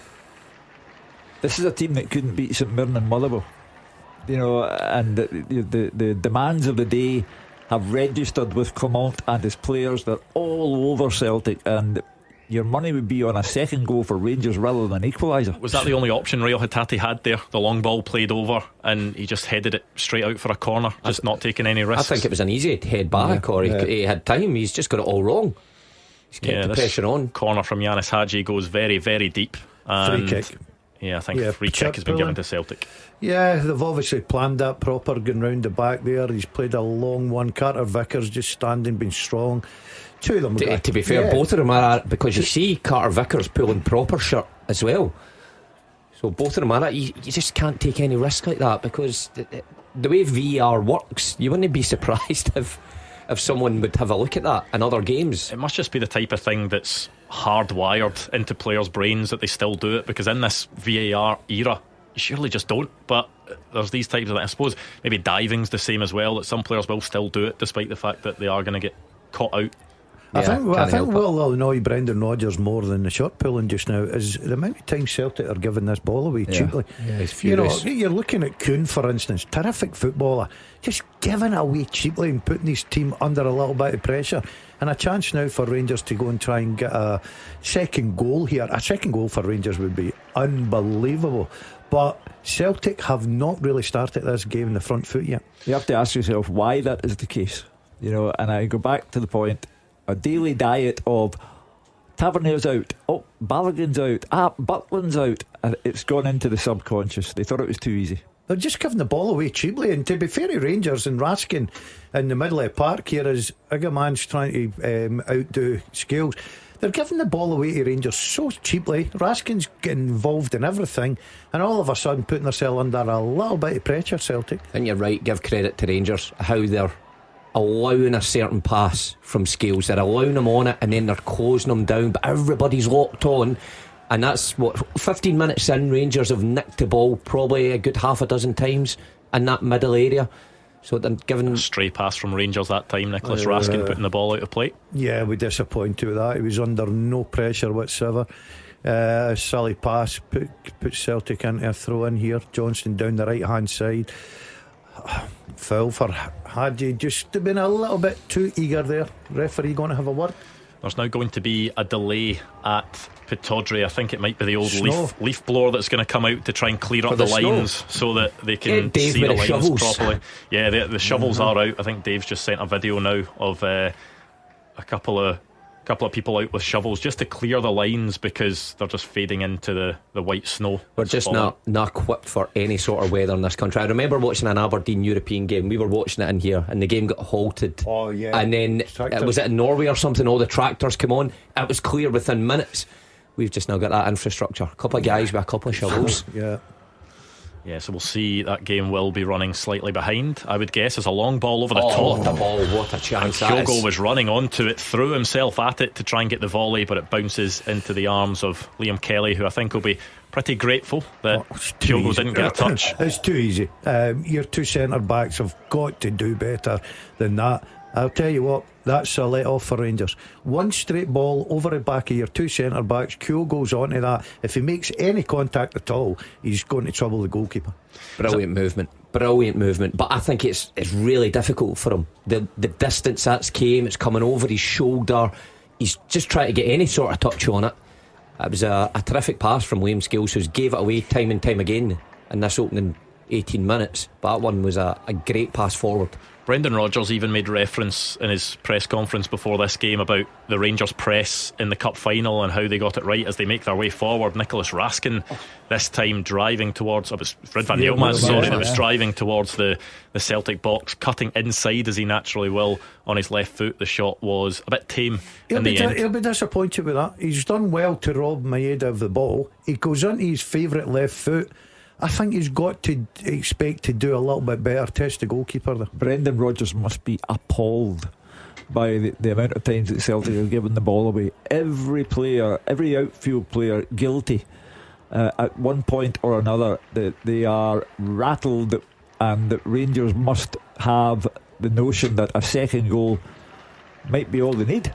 Yeah, the stats there say it all. Rangers with more shots on target, more touches in the opposition box.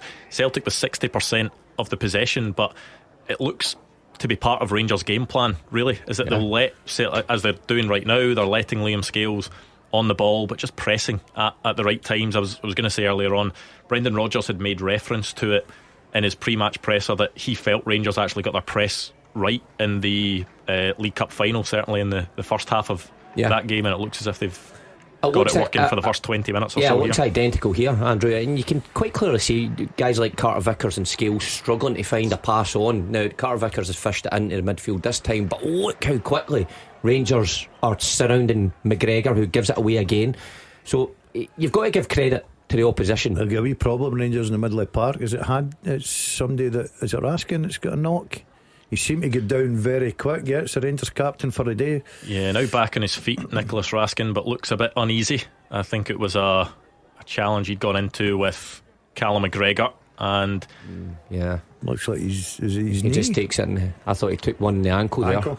Yeah, both players just competing for the ball fairly, and Raskin looks in a bit of pain. Callum McGregor came off better out of the two. Looks as if it's the type of thing that's maybe just an impact injury, and he should be able to continue. The ball is back in play and he's still on the pitch, limping slightly, but Rangers can then try and venture forward. The play has resumed at Pittodrie. I think it was a total of 5 groundsmen were out on the go, 4 with shovels and 1 with a blower type thing. Yeah, surely the orange ball's out, is it, or the yellow ball? It's got to be. You think so?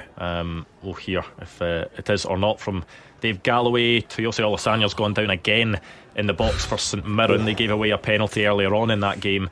He's gone down twice, not got anything. Hearts still on top against Motherwell. Scales will need to watch, because we might see the opposite of what happened in the cup final. You know what I mean? Brendan Rodgers might just have seen enough. He's given the ball away continuously. To be fair, he has played one terrific ball through to Kyogo as Celtic come forward down the right here. Yeah, nice back heel from Nicholas Kuhn. The cross in from Alistair Johnston. It dropped to, was that Rio Hitati? And a handball has been given as he tried to control that one in the box.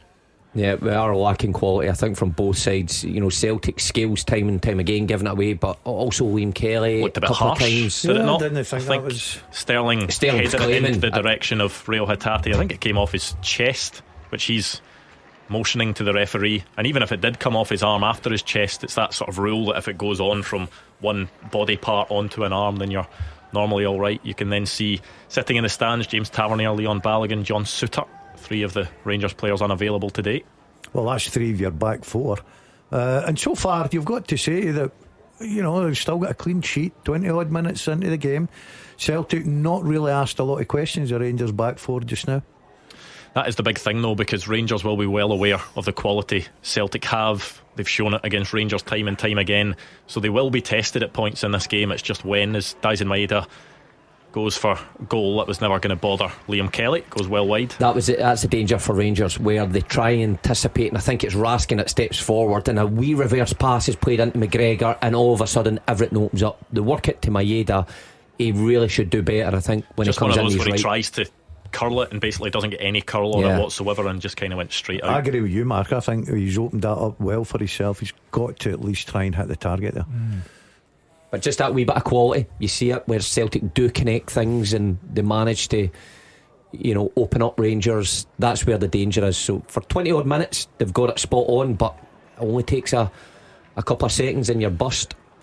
Yeah, busy day in the Scottish Premiership. It is goalless between Aberdeen and Ross County. A bit of a delay up there due to snow, but we're back underway. Hearts with the lead against Motherwell. Kilmarnock 1-0 up against St Mirren. Actually, there's a goal in Aberdeen. Goal flashes with M&D Green Pharmacy. And it's a goal for Ross County. They have an equaliser in the snow, and it's a goal for Achill Wright, 25 yards out, an absolute screamer from the defender. He equalises, and maybe it is the type of day up there just to try your luck from distance and see what happens. Well, takes the lead. Is Aberdeen scored? 1-0 to Ross County. Today's so busy that I have no idea what's going on. Yes, sorry, thank you for correcting me. Ross County 1-0 up against Aberdeen. Incredible Aberdeen, the run of form they're on. Well done to Ross County so far. And a Ross County side who had the nerve to hold on. They're 2 down against Hearts and they got it to a 2-2 draw at Dingwall in time added on. Last thing Jimmy Tulleen needs, the crowd will not take well to this. Celtic just needing to try something different there, because Rangers were standing off Cameron Carter-Vickers, trying to cut off his passing lanes, and he basically had no options, to the point where he just had to carry the ball up the park himself. Spun away, actually created the opportunity for Celtic to get forward. Is that going to be a goal kick? It's a goal kick. Goal kick. Whatever Celtic do, they're not doing it with the conviction of the rest of the season gone by. They look flat. They don't look like themselves at all, and they have to be careful, because if Rangers go 2 up before half time, I'm not sure this Celtic side I think Mark's right. I think you've got to give a little bit of credit to the home side, Rangers. They're pressing well, they're timing it well, they're putting Celtic under pressure, they're not allowing them to go down the wings. You look at Kuhn and Maeda, we've really hardly seen them in the first 24-25 minutes of the game.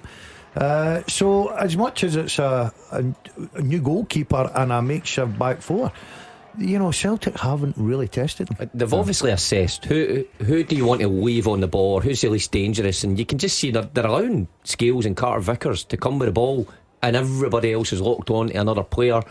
It's working so far. Now Carter-Vickers has got it in his locker to stride into midfield, but you actually saw him there. He kind of ran out the ideas. He's thinking, who do I move it to? The problem is, if you do that time and time again, you're then leaving a gap at the back that could well be exposed, as Liam Scales he just runs the ball at the pitch. He's having a nightmare, Scales. But to be fair to Scales there, Mark, he's running with the ball. He's nobody to hit. There's no movement. He was asking for options there, wasn't he? There was absolutely no movement whatsoever.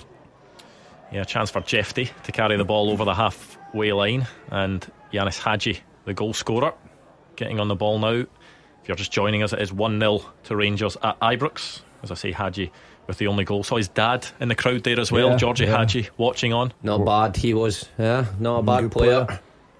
His goal was at 94, World Cup 94, on the halfway line. Rangers are finding so much space here in the middle of the park. It's incredible. Yeah, Václav Černý cutting in on his left, finds Ridvan Yilmaz on the overlap, but on his weaker right foot he goes into the side netting. That for the corner. Back playing right back. He just didn't want that on his right foot, did he? It's a great run from from halfway line all the way around. Gives Černý the option. By the way, does he get a case? Did that come off? The angle wasn't very good. He certainly was claiming that it did come off a Celtic player, but once again, Rangers back at the edge of the Celtic box. It's Hamza Egeman with the dancing feet, but his shot is blocked. It's too easy for Rangers. Celtic are all over the place just now. If you're Clement sitting in that bench, you're thinking a second goal here would put us in a real comfortable position. Just shows how crazy football can be at times. That who thought 25 odd minutes into this game that someone would utter the words, it's too easy for Rangers at the moment, with all the build up and the way that Rangers have been playing this season, the way Celtic have been playing this season, the injury issues that Rangers have. But it then also shows that football is capable of changing at any moment, and this game is far from done. Yeah, but as I say, this is a Rangers team that couldn't beat St Mirren or Motherwell, and now they're having their fun with Celtic, who are struggling badly, and Rangers continue to go towards Kasper Schmeichel, and a second goal would not be against the run of play. It's a good challenge for Brendan Rodgers now, isn't it? Because if they're unable to get through that Rangers press and it's working very well, it's now his job as manager to try and work out what the alternative route is to to get the better of Rangers. Yeah, and he's not shy in going to his bench when things don't go his way. So no doubt a manager like him must be thinking, what have I got in reserve and how do I change this? Because Rangers look dangerous. Although Celtic have got the lion's share of possession, Rangers just look like they're a pass or two away from opening something up again. And yeah, the money would be on Rangers to get a second rather than a Celtic equaliser at the minute. Esther Sockler unable to continue at Pittodrie. I think it's a hamstring injury, maybe just doesn't fancy the snow up there. Kevin cold. Nisbet as the cross comes into the Celtic box, headed away this time. Well, I'd be concerned if I was Celtic. Rangers are picking up every second ball, every loose ball in the middle of the park, and that's where you normally see Celtic are at their best with the Bernardo, Hatate, McGregor. But so far Rangers are dominating that area. They're also braver. Any 50-50 ball, it's a blue shirt that gets it. Celtic need to show a bit more bravery. I think in possession as well. You're right, Hugh, in terms of bravery. They've got possession round about the Celtic boxes now, but you even look at Proper and the centre backs and how high they are, really pinning Celtic in. So anytime it comes out, it's the Rangers jersey that wins it back. I think the ball's out for a goal kick there. Do you want to give us a reminder of that teaser, Hugh? Okay, since 2021, and not counting own goals, 4 Rangers and 2 Celtic players have scored their side's first goal of the calendar year. Name them. I don't think we have too much in the way of wrong answers so far. Let me just have a look and see. Greg's Gardens has gone for Rio Hatate. Not there. And I think the rest of the answers may be looking quite good for him at the moment. Remember, all your answers in one tweet at Clyde SSB. I know a lot of eyes may be fixed elsewhere, but you can get yourself on the podium if you get the answers quicker than everyone else out there. Still stands 1-0 to Rangers at Ibrox. It's just a strange day, isn't it? It's not often that when Celtic and Rangers play each other that there are other Scottish Premiership games on the go. Yeah, but there are important games. I mean, for Jimmy Tulane to be 1 down to Ross County is poor. Hearts, they need to hold on to that. We'll stick with this goal, because Rangers are making their way forward once again. Yanis Hadji going for a similar type of finish for his goal. This one a bit further out, but goes wide of the mark. It's the same again. Celtic just giving the ball away cheap, and Rangers pounced on it. Hadji, he tried it before and he got a goal from it, so you don't blame him for having another effort on, trying to beat Schmeichel. But I think if you're Brendan Rodgers, you'll be a bit worried about the way Celtic are giving the ball away. That was much better, wasn't it, from as Celtic lose the ball there? But that was better from Cameron Carter-Vickers, because that pass, it just broke through the lines, had a bit of conviction on it. They managed to then string a couple of passes together after that, but then same old story as it has been for the first half hour of this game, that the ball lands at the feet of a Rangers player again. Yeah, so sloppy at times, but you're right with that pass. That's if Rangers are kind of almost man marking the fullbacks to not allow them to come in, and they've picked up their midfielders, then it needs to be a centre back into your striker, into Kyogo, and they need to do much better though when Kyogo gets that in, that goes to Maeda. But they're so sloppy. It was the Tati that gave it away, the one Daz was talking about, just from a throw-in so easily. We've not seen much of Celtic's front three. No.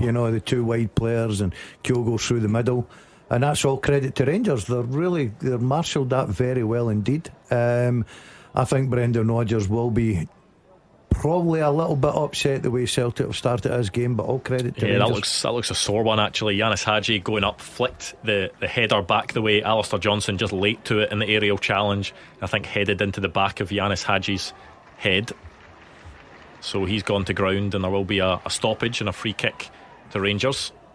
And he's just got his arm up there. I think it's his arm that goes into the back of Hadji. But a good kick, by the way, from Kelly, who brings that to the Rangers side. I know he's put it out a play a couple of times, but he drills that one to Hadji, gives his winger a chance of knocking that on. He's took a sore one. Philippe Clement is clearly saying to the match officials that Alistair Johnson has put his elbow in to the back of his opponent's head, and I think he's right. So Alistair Johnson can be rash at times, particularly in this fixture. You'd better be careful. Did he get booked for that there, Hugh? Don't think so. No, I don't think just a free kick to Rangers just over the halfway line. Still stopped at the moment because Yanis Hadji getting treatment on that head knock, but it gives the managers an opportunity just to get a bit of information across. I did wonder with that stoppage in play whether Brendan Rodgers might do that thing that managers do and just call across their team and have a bit of a chat about what's going on, but I don't know if optics wise whether that looks great either. I don't think he'd want to do that, but in the dressing room at half time that would be a different matter, because I think it's back to the drawing board time for Brendan Rodgers. This side won't do it. They've had an awful first half so far, and it might be that change is required. I've got to say, if it continues like this, I think that Brendan Rodgers would make change. Yeah. He's got to get something. There's no spark to Celtic. Rangers look the team that if there's got to be another goal, it's got to be them who'll get it. Yeah, there's going to be the first booking of the game there, was it? Callum McGregor, was that just for standing? Was he trying to delay the taking of that free kick by standing in front of it? He's not had a good first half hour, Callum McGregor. It's not often we say it, but I think he's gave the ball away time and time again. He's now on a booking. I think the Rangers midfield have won that battle right away. I don't actually know what he was doing there, because play had stopped. McGregor, we're just seeing a replay it. Yeah, I don't know whether Rangers had just tried to not play the free kick but just move the ball forward into the position the free kick was going to be taken from, and Callum McGregor just sort of flung his leg out to try and delay it. But he is on a booking 33.5 minutes into the game, the first time Don Robertson has gone to his pocket. Well, Rangers are going for that second goal before half time, which could be pivotal.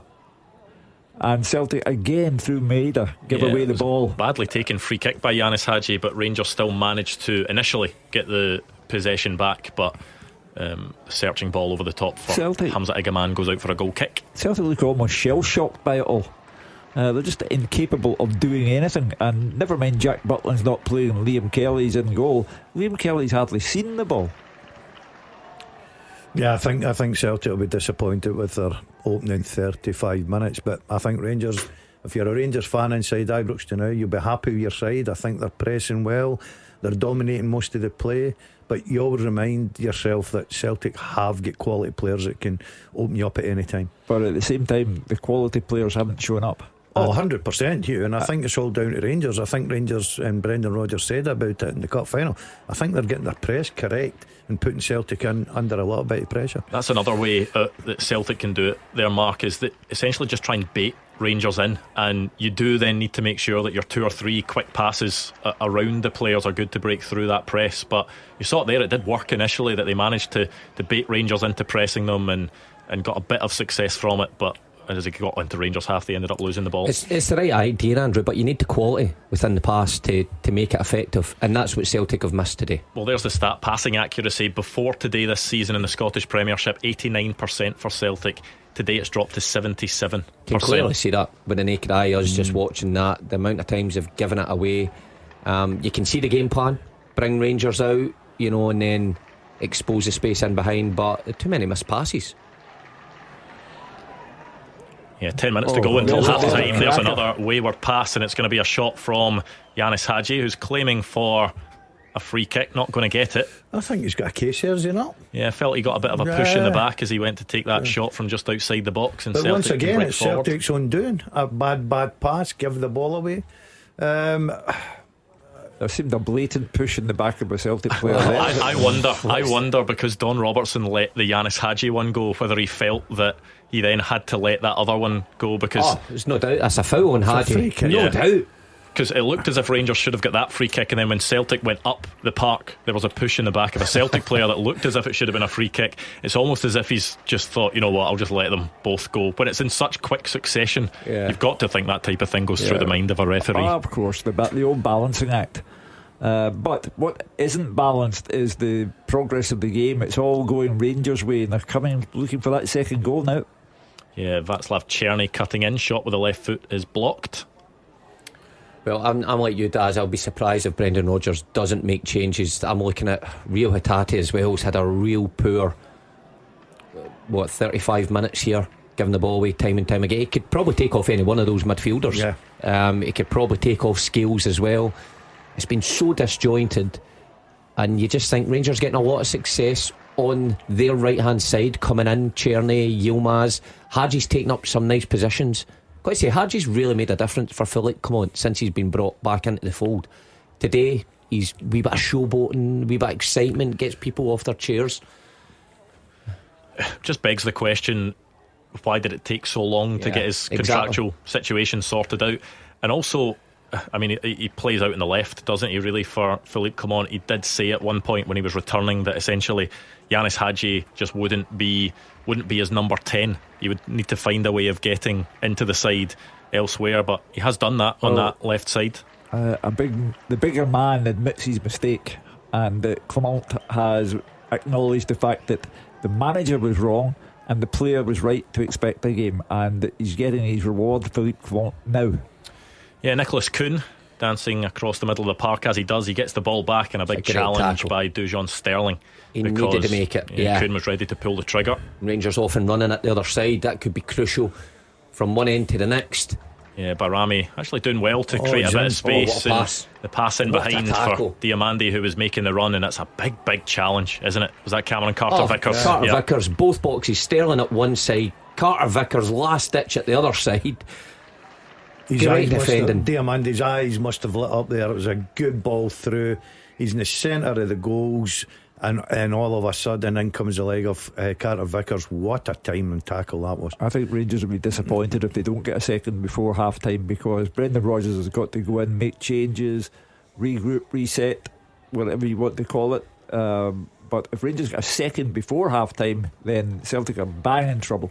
Yeah, we saw in the cup final how quickly these games can swing, and both teams at times will have, or normally have, spells of dominance. You just need to, in these matches, make sure that you make the most of when you've got that dominance. We're just seeing that challenge for Cameron Carter-Vickers again, which is excellent, isn't it, to stop Diamandi, because it was a nice pass in behind and from Barami to find the run of Diamandi. But it's a brilliant break again from Rangers, because it's almost Nicholas Kuhn putting it in at the other end, and it's a great tackle, but they've got bodies forward runs, and Diamandi there splits the Celtic defence, and Carter Vickers there with a tackle that saves Brendan Rodgers' side going in 2-0 down at the break. Well, Brendan Rodgers in close up there looked like a man who knows that absolutely everything has gone wrong. Not one outfield player has risen to the occasion.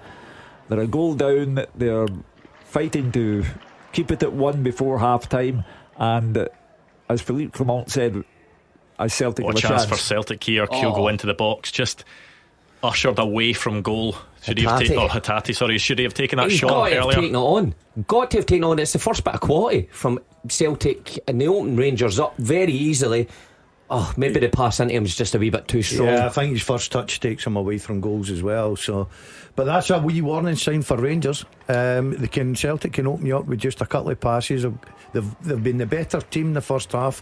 They should be at least 2 up, but you've just got to get that warning sign that Celtic can at any time just open you up. I was starting to wonder whether St Johnstone against Hibs was even happening, because there's not been a single update. Looks as if it's quiet, but there's been a red card. Jason Holt has been sent off for St Johnstone, a challenge on Chris Cadden, so they'll have to see out the second half and the rest of the first half with 10 men. Kyle Vassell limping off for Kilmarnock, looks in a bit of pain as Václav Černý cuts it back for Ridvan Yilmaz, and he goes for goal, but that one goes possibly out for could have gone out for a throw in that. We saw some dreadful efforts today. It's too easy down the right hand side for Rangers. Černy's getting the freedom of Ibrox, and obviously all of a sudden Yilmaz comes to support him. It's a poor effort. That almost goes out for a throw in. It must have just snuck out for a goal kick rather than a throw in. I think you're right though with how it's too easy, because usually you see Dyson Maeda work his way back and help Greg Taylor as a fullback, but it just leaves Yilmaz to gallop into the Celtic box, doesn't think about tracking him back. You wonder if that's a decision his manager's taking just to keep him in the halfway line. But if it's different player he's up against, different instructions maybe, or but Yilmaz certainly getting forward well for Rangers from a right back position. His quality's lacking though when he gets there. But you'd rather your fullback up the other end of the pitch, given the opposition problems. As we see Celtic's fullback kick the ball at the pitch. How many times have we seen that today? Well, yeah, exactly. It's an epidemic. Alistair Johnston at that point. Before then, anybody you like, Scales, whoever. Scales, bad pass, creates Rangers' goal. As Philippe Clement said a couple of weeks ago at the St Mirren game, at half time he could have taken off any of 8 or 9 players. Brendan Rodgers could do the same today.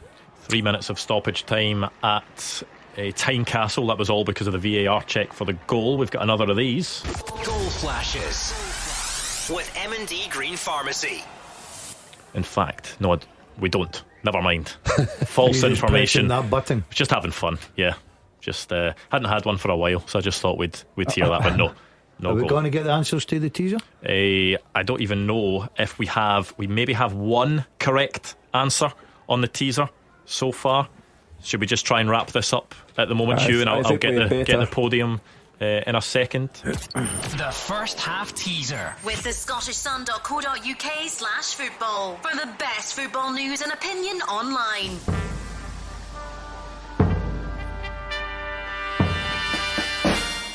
Since 2021, and not counting own goals, 4 Rangers and 2 Celtic players have scored their side's first goal of the calendar year. They are Ross McCausland, Ryan Kent, Yanis Hadji, who's just done it again, Alfredo Morelos, Daisen Maeda, and David Turnbull. Yes, and Daisen Maeda has done it 3 times. That is why Celtic only have 2 answers. We only have 1 correct answer on the podium. I'm not sure whether that's to do with the difficulty of it or where people are maybe a bit distracted today, Hugh. I'll put it down to that. It's Greg's Gardens. Well done to you. You are the winner on the first half teaser, as Celtic looked as if they were made. They have given the ball away again. Liam Scales this time, and giving the ball away. Hadji goes away. The interesting thing is that if Liam Scales was brought on for Austin Trusty in the cup final at half time, because he's the one that Brendan Rodgers feel is more reliable in terms of passing out from the back, is there then an option to change that at all? It needs to be a more systematic change, you'd expect, than just personnel. Surely the same standards apply, though, when you can quite clearly see it is such a problem. I mean, I would like to see how many times he's actually gave it away, because it is a lot and it is so noticeable, and Celtic just can't get any fluidity going, or they can't get into their style because they keep giving it away from the back. So I think if you're Celtic manager, you would be looking at that as a change. But the guys said you could change any one of them. They've been that poor, and I'm not taking anything away from Rangers, but when you're used to seeing Celtic so slick and the patterns of play so consistent, then it's anything but that today. They will be fortunate if they get in only 1 behind, and then the manager can. I can't believe that's not a foul, but anyway. That's got to be a foul. Hadji uses two hands there to push Bernardo over, and Don Robertson just waves play on. But the assistant referee's standing there right beside it. But anyway, to go back to the point, Celtic be very fortunate to get into half time just 1 down. Well, they could get themselves a goal here because they're into the box and the wrong option is taken. There is going to be 2 minutes added at Ibrox. We'll stay with things there, and we'll go to Roger at half time in that match, and then we'll get the story from elsewhere shortly after, as Rangers now have the ball in Celtic's half. Thought it was a good opportunity there for Celtic. Kuhn, I think, has to take that, and he's right. He's kind of inside the Rangers box, and he tries to flick it with his left, but if the space was on the right hand side, I think if he takes out his feet, he gets a shot away. I thought for Dave Galloway, because there's 10 minutes added at Pittodrie because of that snow stoppage, and there's now another injury ongoing, so there's a stoppage during that 10 minutes added. Dave Galloway may get home in time for New Year next year. At least he's local. That is true. Yeah, it's not a Dingwall fixture, so that's not as bad. It is what we're into the final minute of things at Ibrox. Celtic maybe venturing forward a bit more in the last few minutes, and that's a sore one. Yeah, Nicholas Kuhn's been caught in the face by the arm of Jefty there. Jefty can't quite believe that it's a foul. He has been booked for it. As we just see the replay there, he kicks the ball out of play, and just an arm across him. I think he's then momentum actually takes Jefty into Kuhn. Is that the difference, that it's maybe more of a sort of outstretched arm rather than a sort of swing of the elbow? There weren't a lot in that, I would imagine. I think yellow card's the right card. Either way, it is going to be. Do you think so? Well, there was quite a bit in that, because Nicholas Kuhn's nose is burst open. Yeah, so that we will have a bit of time for treatment for Nicholas Kuhn. There's going to be a penalty to St Johnstone. Let's see if we can get a quick half time actually from Rugby Park. Kilmarnock against St Mirren. David Friel. Half time, Andrew, Kilmarnock 1, St Mirren 0. Not been the greatest game. Kilmarnock probably deserved the lead. It was Bruce Anderson that gave him it. He won a penalty, he missed the penalty, then he scored the rebound. Derek McInnes will be happy with the first half. St Mirren need to do a lot better. Kilmarnock have suffered a blow. Kyle Vassell limped off just before the break, but they're on top so far. Half time, Kilmarnock 1, St Mirren 0. Yes, Nicholas Kuhn still down getting treatment. We've seen another replay of that incident between Jeffrey and Nicholas Kuhn that has burst the nose open of Nicholas Kuhn. Has your opinion changed? Yes. I think that's a red card. Seen it back again. I said at the time because immediately I looked at Badgin. We then saw it from a different angle, and I thought maybe just momentum had took him in. But we've seen it again. I think that is worthy of a red card. I think they might check this. Yeah, after watching it, when I seen it at first, I thought yes, yellow card was the right card. But seeing it in the replay there, I think that he's a very lucky boy to get a yellow card. Yeah, I'll go full house. I think it's a red card. But the standard of officiating today has been iffy. We've spoken about the referee and his balancing act. I didn't give that foul, so I won't give the next foul for the opposite team. It surely is something that VAR must look at. You've got to. Goal flashes with M&D Green Pharmacy. St Johnstone, a man down but a goal up. They got that penalty taken by Nicky Clark, goes to the keeper's right, and they're 1-0 up against Hibs. Brendan Rodgers is now just remonstrating with the fourth official. You've got to assume that it's now the check must be over. Well, you've got to assume that. I'm amazed that Don Robertson has not even been asked to go and have a look at this, because what is the point of VAR? Yeah, Roger will tell us whether it flashed up on the screens at Ibrox that there was an ongoing VAR check or not. But Nicholas Kuhn is up. He'll probably have to go and change his shirt, I would imagine, so won't be involved in this free kick that we are going to see. That's going to be put into the Rangers box. A big opportunity for Celtic this, because you'd expect that it probably will be time up once this delivery goes in. It's headed away by Jeffrey, is it, of all people? Corner Celtic. Yeah, corner to Celtic. Probably will be time, you'd think, for this to be taken, just with the length of that stoppage. Well, if they get a goal out of this, they're very fortunate. They've done nothing to trouble Liam Kelly, but at the same time you'd be happy they're only going in one down. Yeah, Paulo Bernardo, right-footed delivery this one will be. Flicked on at the front post, and that is a big save by Liam Kelly.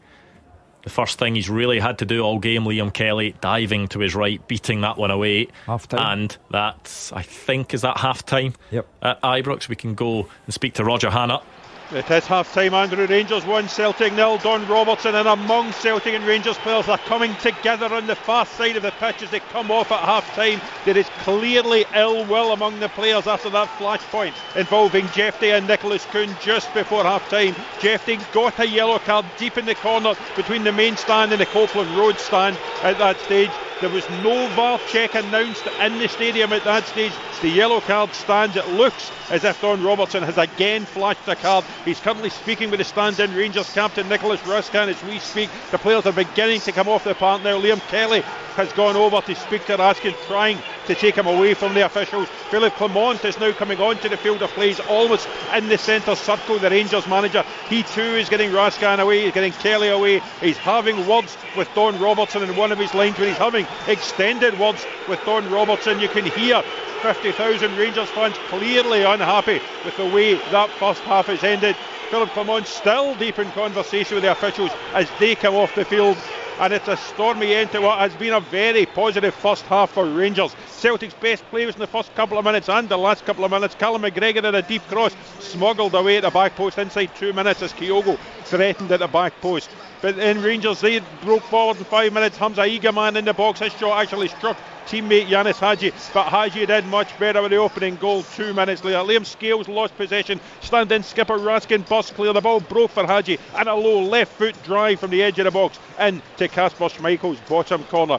It was almost 2 in 13 minutes. Václav Černý coming off the right onto his left foot, and a shot deflected onto the roof of the bar and over the top. Celtic tried to rally the ball from midfield, just too strong for Kyogo, and it bounced through to goalkeeper Liam Kelly. But then in 18 minutes, Hatate giving the ball away. Ridvan Yilmaz burst clear, and his shot was saved by Schmeichel. There was another Rangers break, and 26 minutes, Yilmaz again involved in the overlap. This time he's cut back into the side netting at Schmeichel's near post. Callum McGregor was booked in 33 minutes for blocking a quick Rangers free kick as he chased a second goal, and it almost came in 38 minutes. Nadim Bajrami feeding Mohamed Diamande in the box, and a terrific tackle by Cameron Carter-Vickers to deny him a sight of goal. Then the flashpoint just as the game went into 2 minutes of added time. Jeffrey booked the referee Don Robertson for catching Kuhn with an arm down in the corner. As we say, no mention of a red card check with the VAR official Nick Walsh inside the stadium. 2 minutes of added time became 5, and Celtic had their best chance as it went into the 6th minute. Liam Kelly diving high to his right to repel an effort at the back post. There may be more football in this game yet, Andrew, but at half time at Ibrox, Rangers 1, Celtic 0. Yes, an action-packed first half at Ibrox. I think in that melee, Nicholas Raskin was booked. It was just as the half-time whistle went. He'd gone into a challenge with Callum McGregor. The two of them were grabbing at each other, and Nicholas Raskin put into the book for that one. Seems to be a never-ending first half at Pittodrie. We'll get the story from there shortly. I'll see if we can go to McDiarmid Park and get the half-time story from Lana. No. Oh, there is a goal though. Goal flashes with M&D Green Pharmacy. That goal that I said Aberdeen got earlier on, they've got it now. It's a Nisbet free kick low into the net. It is 1-1. So you know what, I think now is probably the right time for us to take a bit of a breather, and we'll get some of the half-time stories, and we'll look more into that first half between Rangers and Celtic at Ibrox next. The fastest goals, the expert opinions. This is Clyde One Super Scoreboard. Half time in today's Scottish Premiership fixtures. It's Aberdeen 1, Ross County 1, Hearts 1, Motherwell 0, Kilmarnock 1, St Mirren 0, Rangers 1, Celtic 0, St Johnstone 1, Hibs 0. St Johnstone are down to 10 men in that game. No Jason Holt sent off. There is the Dundee derby at 5:30 as well. Before we take a quick break, let's go back to Roger Hannah quickly, and just what's the mood been like at Ibrox? Because I think the Rangers supporters would have been happy with what they saw on the pitch, but a bit of a melee towards the end. Yeah, very much. We're actually just seeing video in the big screens here, Andrew, of the pre-match Loving Cup ceremony which Rangers have in the Blue Room each first fixture of the calendar year. There's not so much loving going on in the pitch, I have to tell you, because it was a fiery finale to that first half. Jeffrey booked for the challenge on Nicholas Kuhn. As you say, Nicholas Raskin seemed to pick up a yellow card for a large melee, his role in a large melee, just as the players were coming off after Don Robertson had ended the first half. It'll be interesting to see how that changes the dynamic of the fixture, because Celtic up until that stage had really been second best. They had been lethargic, they had been guilty of giving the ball away on too many occasions. That front three of Maeda, Kyogo and Kuhn have caused so many problems for Rangers and everyone else this season. Really anonymous in the first half. Callum McGregor, as the boys in the studio were saying, hadn't dominated the game as he can do in these games. He picked up a booking as well, so had it just limped to a quiet end to the first half, you wonder if Rangers could have picked up that momentum in the second half.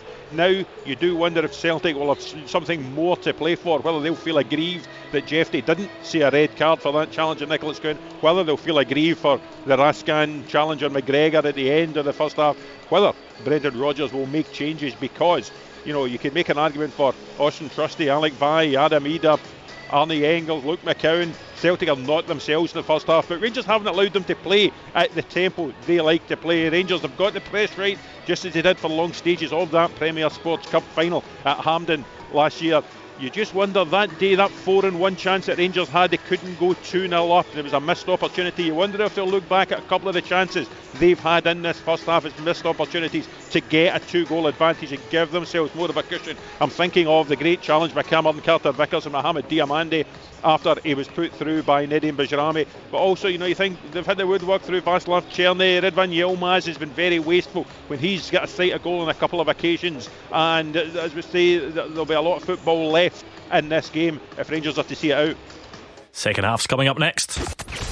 Clyde One Super Scoreboard with Call Robert Accident Repair, with hire cars on the bench to keep you in the game during repairs. The Clyde One Super Scoreboard podcast with Lookers Group. Great value used vehicles with extra peace of mind built in. At William Hill Vegas, we're bursting with entertainment. Introducing V-Play, where revealing rewards couldn't be easier. Play your usual slots and table games featuring the V-Play icon. And when the V-Play bar's full, you're ready to spin the wheel for cash prizes. V-Play, only at William Hill Vegas. Bursting with entertainment. For GBP online accounts, use cash balance to play. Chance to spin and win prizes from 30p to £1,000 randomly awarded. Spin and claim within 7 days. T&Cs apply. 18 plus. Gamble aware. Football. It has its ups and downs. There's the players who kiss the badge and kiss the club goodbye. Right after you've splashed out £100 to get their name on your kit. And the A-list striker who always sticks it in row Z. The good news is the Ladbrokes ACCA gives you auto insurance, free bets back and big odds boosts. So whatever else lets you down, it won't be your ACCA. It's a gaffer of an ACCA from Ladbrokes. 18 plus, online and mobile. Minimum odds apply. Maximum 1 to 3 £10 free bets per customer per day. Up to £50 at boosted odds. Restrictions and T&Cs apply. BeGambleAware.org. Take time to think. Run, don't crawl for seriously low prices on baby items at Asda's baby and toddler event happening now. Like a pack of 30 Pampers Nappy Pants was £12, now just £6. And 6 Organics raspberry and apple bars was £3, now just £2.50 per pack. And if you're an Asda Rewards Baby and Toddler Club customer, you'll get 10% back in your cash pot. Little ones sorted at Asda. Ends January 22nd. Selected stores online subject to availability. Requires app, email and registration. Mobile charges and exclusions apply. Full T's and C's asda.com/rewards/terms. The Clyde One Super Scoreboard podcast with Lookers Group. The Lookers Big Event from December 20th to January 20th. A good deal better. Scottish football's league leader. This is Clyde One Super Scoreboard. Rangers 1, Celtic 0, the half-time score at Ibrox. In the other 3 o'clock kickoffs, Aberdeen 1, Ross County 1. We're back underway in the next 3. Hearts 1, Motherwell 0, Kilmarnock 1, St Mirren 0 and St Johnstone 1, Hibs 0. Roger Hannah is at Ibrox for us. Sometimes you can tell with some of the players that are out there warming up. Is there maybe any sign of changes, Roger? Not at the minute. I'm just looking down at the Celtic substitutes. I can see, I think it's Tony Ralston, Adam Ida just down in front. There don't appear to be any missing that could have gone inside. I wonder if Brendan Rodgers will give his players just an extra 10 minutes just to see if they can shake themselves from that very uncharacteristic lethargy of the first half. Andrew, Rangers substitutes still out as well. They haven't made any changes. I wouldn't anticipate them making any changes. There's a very much changed starting lineup. If you remember, Ridvan Yilmaz in it right back for the first time. It's a back four that's never played together before. Robin Proper and Dujon Sterling together in the middle, and Jeffrey was of course just booked just before the break. We're just seeing the Celtic players coming out led by Callum McGregor. Greg Taylor at his back. They're the only ones to emerge from the tunnel so far. I can see Liam Scales now. Doesn't look as if there's going to be any changes yet from the Hoops. They're coming out very slowly for the second half. Dyson Maida, Cabot, Carter Vickers, the latest to emerge from the Ibrox tunnel. Paulo Bernardo behind them. It looks to me to be the same Celtic 11. So Brendan Rodgers resisting that temptation to make a change at half time. They're all out on the park now. Rangers team still to emerge for the second half. Over 50 minutes played in the first half, mainly due to that delay when Jeffrey was booked for the foul. The high arm and Nicholas Kuhn down in the corner between the main stand and the Copeland Road stand. Celtic will kick towards what of course was traditionally the Celtic end here at Ibrox now, with no away fans in the stadium, filled with Rangers support in the Broomloan Road and the Broomloan corner. They will be delighted with what they've seen in the first half. That goal from Yanis Hadji after just 7 minutes. Nicholas Raskin, the stand-in skipper, he burst clear. The ball broke to Hadji on the edge of the box, and a very, very accurate left foot drive low into the bottom corner down to Kasper Schmeichel's left. Reminiscent of the kind of thing his dad Georgie used to do. He's here to watch him, of course. A Rangers great Majid Beguera, he's here too. He was at the pitch at half time to do the supporters draw and urge more from the Rangers team in the second half. Interesting to see what Philip Clement's team talk was at the break. Andrew, he spent a long time speaking to referee Don Robertson as he came off clearly unhappy that his captain Raskan had been shown that yellow card just as the game lapsed into a 51st minute of the first half. Still no Rangers team emerged from this tunnel. They're keeping their supporters waiting. They're keeping the Celtic players waiting. Kasper Schmeichel has joined almost in the centre circle. Kasper Schmeichel just trying to rally the Celtic players as they wait for the hosts to come back and return for this second half. Yanis Hadji actually the first player out the tunnel, leading them out. You can hear the cheer from the Rangers supporter. I'll just check that they too are unchanged for this second half. It certainly looks that way. Don Robertson, the last man out the tunnel. No changes for Rangers either, where as we were for the second half, Andrew, Rangers defending a 1-goal lead, and Ibrox expects. Football, it has its ups and downs. There's the players who kiss the badge and kiss the club goodbye, right after you've splashed out £100 to get their name on your kit. And the A-list striker who always sticks it in row Z. The good news is the Ladbrokes ACCA gives you auto insurance, free bets back and big odds boosts. So whatever else lets you down, it won't be your ACCA. It's a gaffer of an ACCA from Ladbrokes. 18 plus, online and mobile. Minimum odds apply. Maximum 1 to 3 £10 free bets per customer per day. Up to £50 at boosted odds. Restrictions and T&Cs apply. BeGambleAware.org. Take time to think. At William Hill Vegas, we're bursting with entertainment. Introducing V-Play, where revealing rewards couldn't be easier. Play your usual slots and table games featuring the V-Play icon. And when the V-Play bar's full, you're ready to spin the wheel for cash prizes. V-Play, only at William Hill Vegas. Bursting with entertainment. For GBP online accounts, use cash balance to play. Chance to spin and win prizes from 30p to £1,000 randomly awarded. Spin and claim within 7 days. T&Cs apply. 18 plus, gamble aware. Clyde One Super Scoreboard Goal Flashes with M&D Green Pharmacy. Get advice on keeping infections and viruses away when school returns. No changes for either side. Is that a surprise? Well, Celtic have lacked cohesion, they've lacked concentration, they've lacked bravery. So it's a surprise that they have not changed something at half time, because they were awful in the first 45 minutes. Awful without exception. Rangers, why not play the same 11? Because they've dominated the game. The only way you would change it at Rangers if they had an injury, and they don't seem to have that. I'm a little bit surprised with Celtic. I thought Brendan Rodgers would have seen enough in the 45 plus to be a bit disgusted with the way the players have played, and that's all credit to Rangers. I think Rangers have got their press brilliant in the first half. I think it's a case of, and we've been there before in the dressing room, the manager will probably get around to one or two players and say, you've got 15 minutes to prove me wrong, or you'll be sitting next to me. Rangers will be hoping that flashpoint at the end of the first half doesn't sort of stunt their rhythm, because they were the better side in the first half. They're a goal up, but maybe just the fact that it all happened down at the Celtic end. They then had a couple of free kicks, and as Celtic make their way forward now, Kyogo is just out battled by Dujon Sterling. As they both ran towards the Rangers goal, the flag goes up.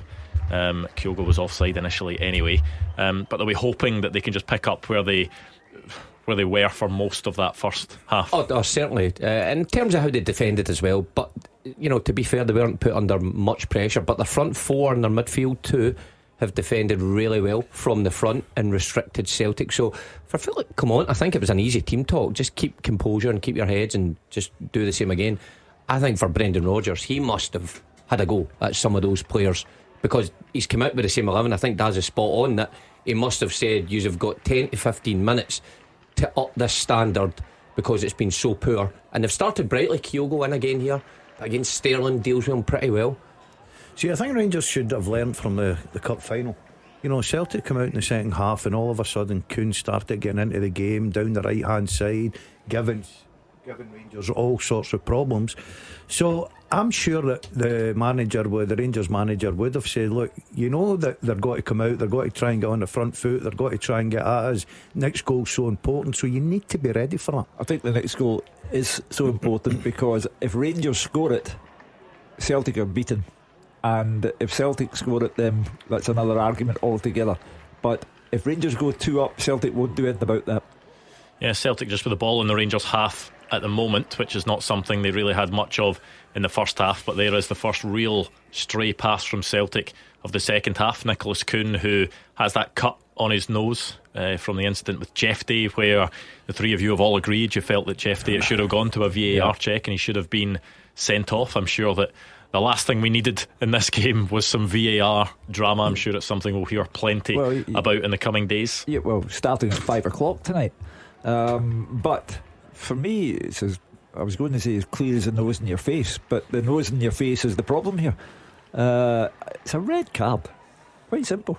Let's do this, Hugh, and then we'll get back to that. The second half teaser. With the scottishsun.co.uk/football for the best football news and opinion online.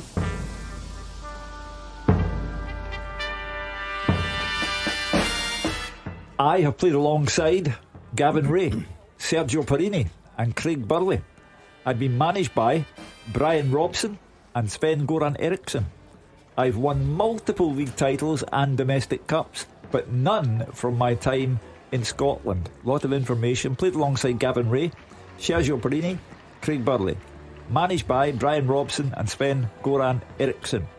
Won multiple league titles and domestic cups, but none from my time in Scotland. Who am I? Remember, get all your answers in at Clyde SSB.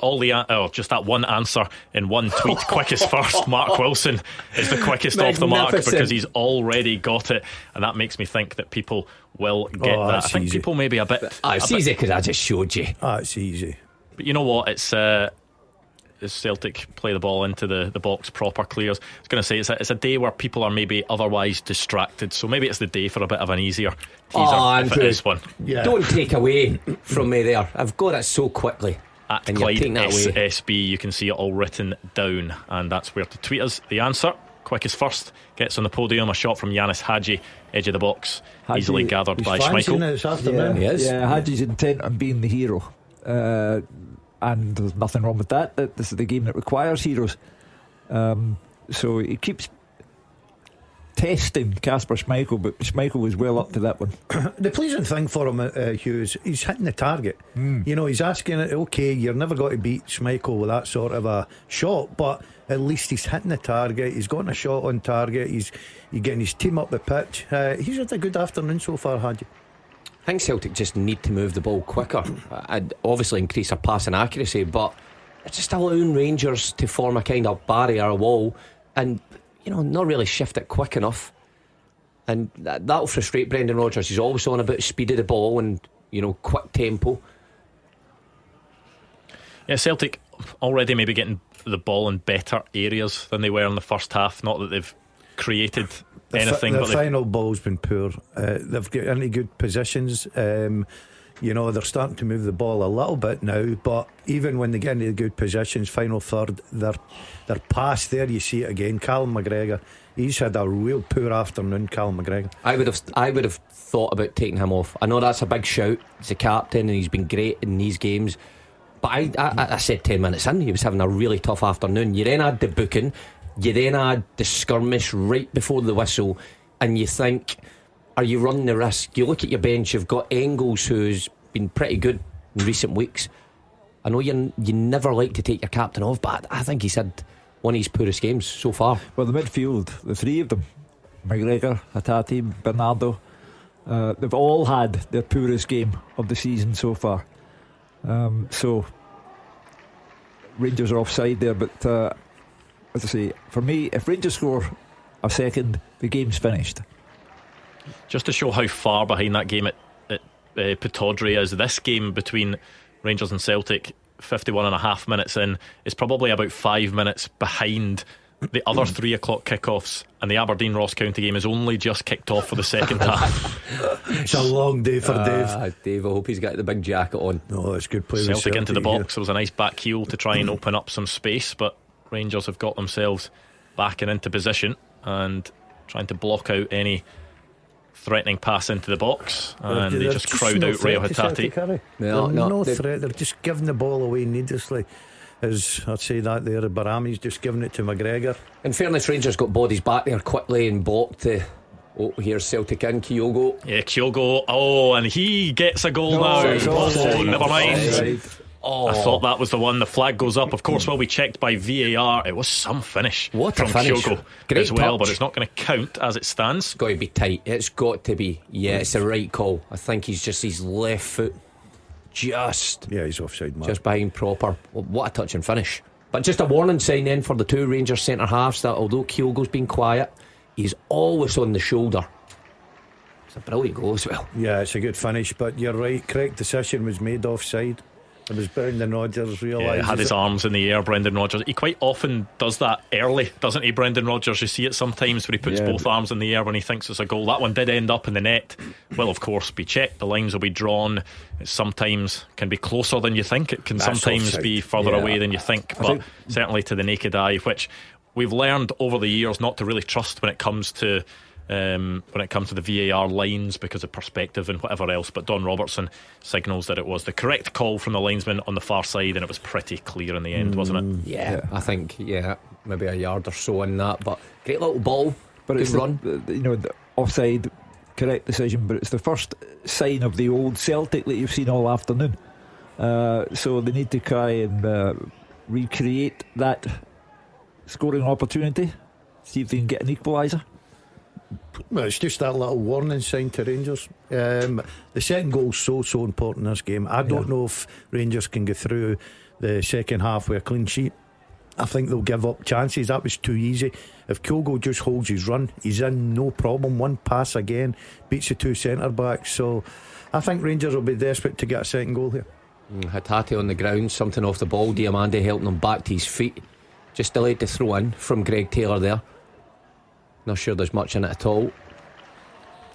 Yeah, just seeing a replay of that one as the throw in was about to be taken. Diamande's arm goes up. He feels Real Hatate just ran into him. Yeah, I think he's right with that. I don't think there's anything in that at all. Hatate goes down very, very easily there. But I think Celtic have been marginally better than what they were in the first half. It's hard to get much worse than that. In terms of Rangers getting a second goal, we've just not seen anything from them in the second period so far. So Celtic certainly try to piece their way back into this game. Hibs have the ball in the back of the net to try and equalise against St Johnstone. Martin Boyle, but it's going to be disallowed for an offside in the build-up. Well, they've Hibsed it today. Yeah. You know, they went in there with 4 straight wins behind them. They're playing 10 men and they're a goal down, so they're Hibsing it at the moment.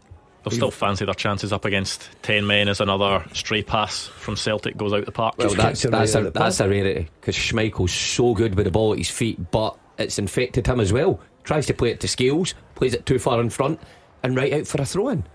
So many basic errors. And by the way, on show from both teams, I know we're highlighting Celtic, but I don't think Rangers have been, they're not guilty at either. Few passes at the pitch from Kelly. We've seen the Rangers midfield give the ball away needlessly time and time again as well. There's another one. But even Greg Taylor should cut that out, but Cherney's got a chance now. Yeah, makes his way inside the park. The pass goes out to the other side, Hadji, and it's having to be beaten away by Kasper Schmeichel. It wasn't going on target, was it? It was going across the box. He wasn't really under any pressure. I don't know why he doesn't catch that. Yeah. The goalkeeper of his quality, that's an easy catch, but decided to punch it away, and still Rangers get a bit of the attack here. Seem to be players going down in the box all over the place at Rugby Park. Kilmarnock got a penalty earlier. A couple of claims from St Mirren turned down, but there will be a second penalty to Kilmarnock. Gogic again body checked McGuinness. He's not having a good afternoon. No second booking for him though. And we'll see this again. It was a deflected Yanis Hadji cross that Kasper Schmeichel just thought better to be goalkeepers safe than sorry. I mean, why punch that? You could just keep a hold of that. But it's an opportunity for Rangers to get a free kick here, just outside the Celtic area. It looks like it's going to be crossed in. I think Hadji will fancy this. Yeah. That's far out. It's about 45 yards from there. Listen, he's on one today. He's got his dad's boots on. He's going to have a go at this. Yeah, that is a long way out. It would be. Oh no, he's not. You've now seen the wide angle. Hold on, I'll take that back. If he has a go at this, I'm getting him subbed. Just a conversation between Don Robertson and Dujon Sterling there. Don't know if there was a bit of jostling going on at the edge of the box. Quite a high line for Celtic. It's not even Hadji that takes it at all.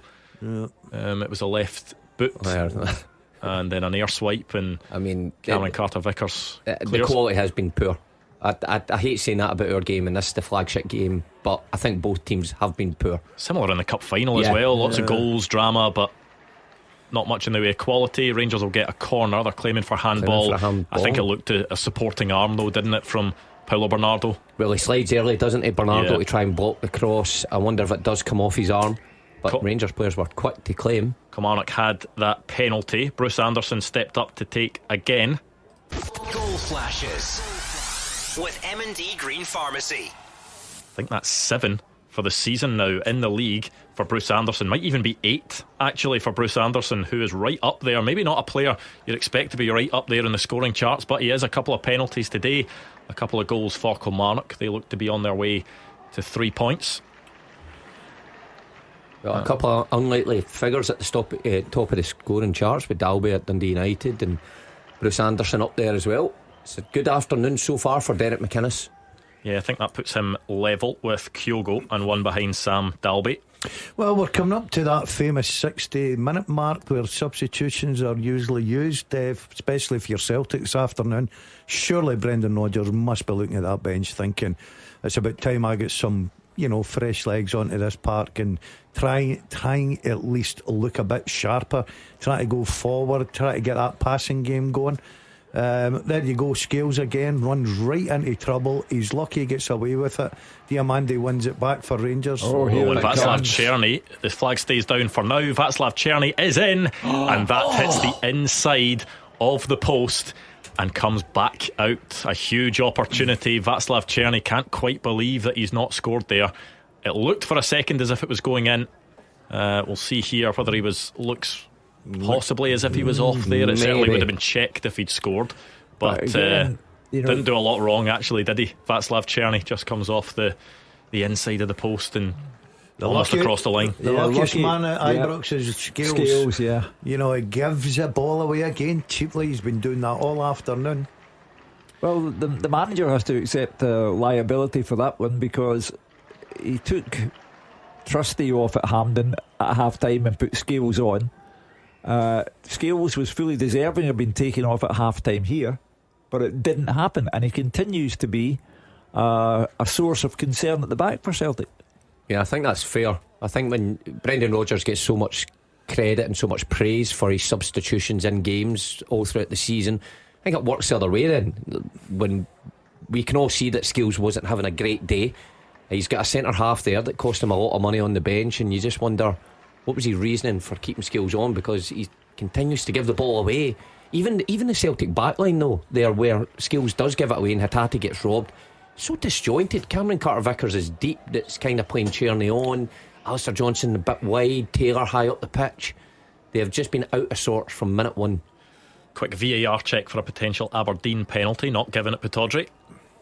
As Jeffrey makes his way past Nicholas Kuhn, that will surely be a booking for Kuhn. He knew he was beaten all ends up by the Brazilian, just tripped him, and Rangers will have a free kick out in a wide position. He does well there, Jeffrey. Just a little nutmeg and he's away, and it's a correct decision from Don Robertson to award a yellow card to Kuhn. He's not had his usual game this afternoon. No, not at all. But who has? Yeah, exactly. I think Celtic have been well below it, and I think that's all credit to Rangers. I think they've got their tactics spot on as the substitutions are about to be made. Yeah, it's going to be Luke McCowan to come on for Celtic. That's going to be the first change, and Adam Ida is also getting ready. So interested to see who they come on for. Could be anybody, really. I mean, in the Celtic midfield, it could be any one of them. It wouldn't surprise me. You surprised it's McCowan because you expected that it might be Arnie Engels would get the nod? I can understand why McCowan would be put in as well, just for that creativity, maybe something from outside the box that he might latch onto. A big moment for him in his Celtic career, because usually he's been introduced into games that maybe it's been won, or starting games against Motherwell or whoever else, but Celtic are behind here. They need someone to come on and rescue the game. That's a different responsibility he's got. Yeah, Rangers having the ball more in Celtic's half than they were in the opening few minutes of the second half. Bit more of the story of what it was in the first. That Václav Černý, it's him hit the woodwork twice now, isn't it? He had that one in the first half that deflected onto the Celtic bar. Alistair Johnson can't quite believe something. Has he given away a free kick, or has something not gone his way? He's just barged into Yanis Hadji, who tries to head the ball. Well, I think he's been penalised for a foul on Igamani. I think he's right there, because Igamani just goes down. Maybe the first one should have been a free kick. I don't think Don Robertson's had a good afternoon at all so far.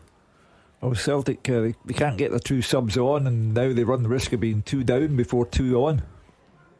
Yeah, it's just that defending set pieces not the time you really want to make changes, is it? As this one comes in from Václav Černý. It's a good defensive header by Liam Scales. Yeah, that's better line from Celtic. It's a very good ball, deep, and Liam Scales always stretching but manages to get something on it. But there you are again, Celtic Kasper giving it away again. This time again, you mentioned his distribution's been good this season. Rangers now have the ball with Nadim Bahrami, who was trying to create a bit of space at the edge of the box. It will go out for a throw in to Celtic. Well, Černý off the post, as the Dazzler said, the lucky boy, Liam Scales. They ought to triple substitution. Yeah, Alex Valle will join Luke McCowan and Adam Ida in coming onto the pitch. Kyogo, who's so often reliable against Rangers, not his day today. Paulo Bernardo coming off as well, and Greg Taylor for Alex Valle. None of them can have any complaint. Perhaps McCowan's there. The Celtic fans love him because he's the supporter with a jersey. Maybe he can bring some supporter fervour to the whole thing. Adam Ida scored against Rangers on more than one occasion. But all of a sudden at 64 minutes, Rangers are very unlucky not to be further in front, and Celtic very lucky to be only 1 down. Will Philippe Clement be thinking about his bench at the moment, or would you not want to really change things up when you feel you're doing all right? I think he'll always think about his bench. He'll look at this, but just now you wouldn't be in any hurry because Rangers have got a good shape about them. Celtic are giving the ball away very cheap indeed, and you can see a second goal coming from Rangers. Yeah, Václav Černý this time with a shot where he cut inside, goes towards the near post. Kasper Schmeichel has to turn it round for a corner. Adam Ida come on and straight away got the bug. He gave the ball away, first touch of the ball. So time's running out for Celtic, and Rangers do look as if they are good for a second goal. Every time Černý gets on the ball in that position, he just seems to have so much space, doesn't he? Yeah, and Valle comes on and he allows him to go in his left foot. I don't think Scales helps him out either, because when you show him in, you want your centre half in there. Chance. A big chance for Rangers. Goal flashes with M&D Green Pharmacy. And it's the unlikely source of Robin Proper. Rangers, who rarely score from set pieces. That was a big thing this season. The corner comes in, it falls to Robin Proper after bouncing about a couple of times in the box. It's a finish with his feet into the back of the net, and Rangers have doubled their lead at Ibrox. And they're home and hosed because Celtic aren't playing well enough to score 1 goal, never mind 2 for a draw, far less 3 for a win. So Proper, whose defensive performances against St Mirren and Motherwell were slated, becomes, as you say, the unlikely hero, Andrew, and it's all over. Yeah, it was actually a decent block on the line, was it, from Adam Ida, because it was a header from Nicholas Raskin, probably not the type of player that you'd be expecting to be winning aerial duels in the box. It was a header towards the front post, Adam Ida with a block, it falls to Robin Proper and manages to finish back across the goal.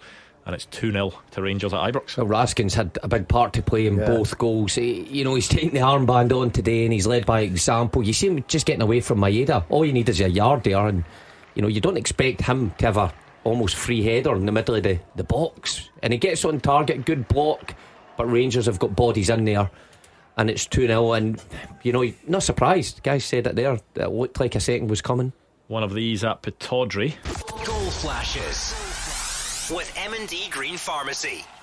Ross County back ahead. Noah Chilvers with a goal, and they're 2-1 up against Jimmy Tillene's side, who don't look as if they're going to stop the rot today. Well, they really are in trouble. It was all so good to begin with under Jimmy Tillene, but Celtic into the box now, but it's Nicholas Raskin who does really well just to track that run and sweep up. Well, he's certainly led like a captain this afternoon, Raskin, isn't he? Because Mark quite rightly touched on, he's been involved in the 2 goals. He's back there doing his work. He's had an excellent game so far.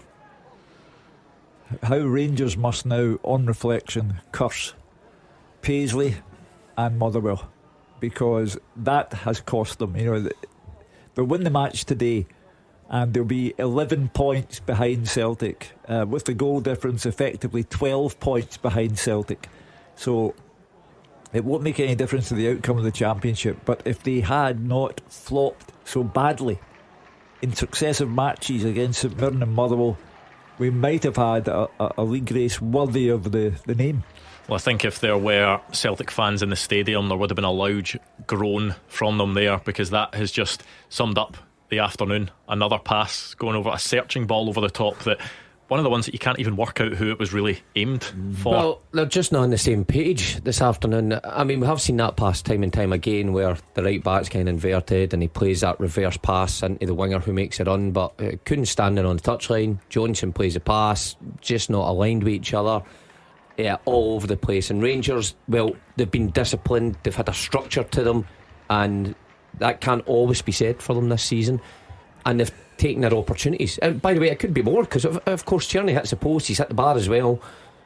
Celtic, stats flashed up there: 1 shot on target in 68 minutes.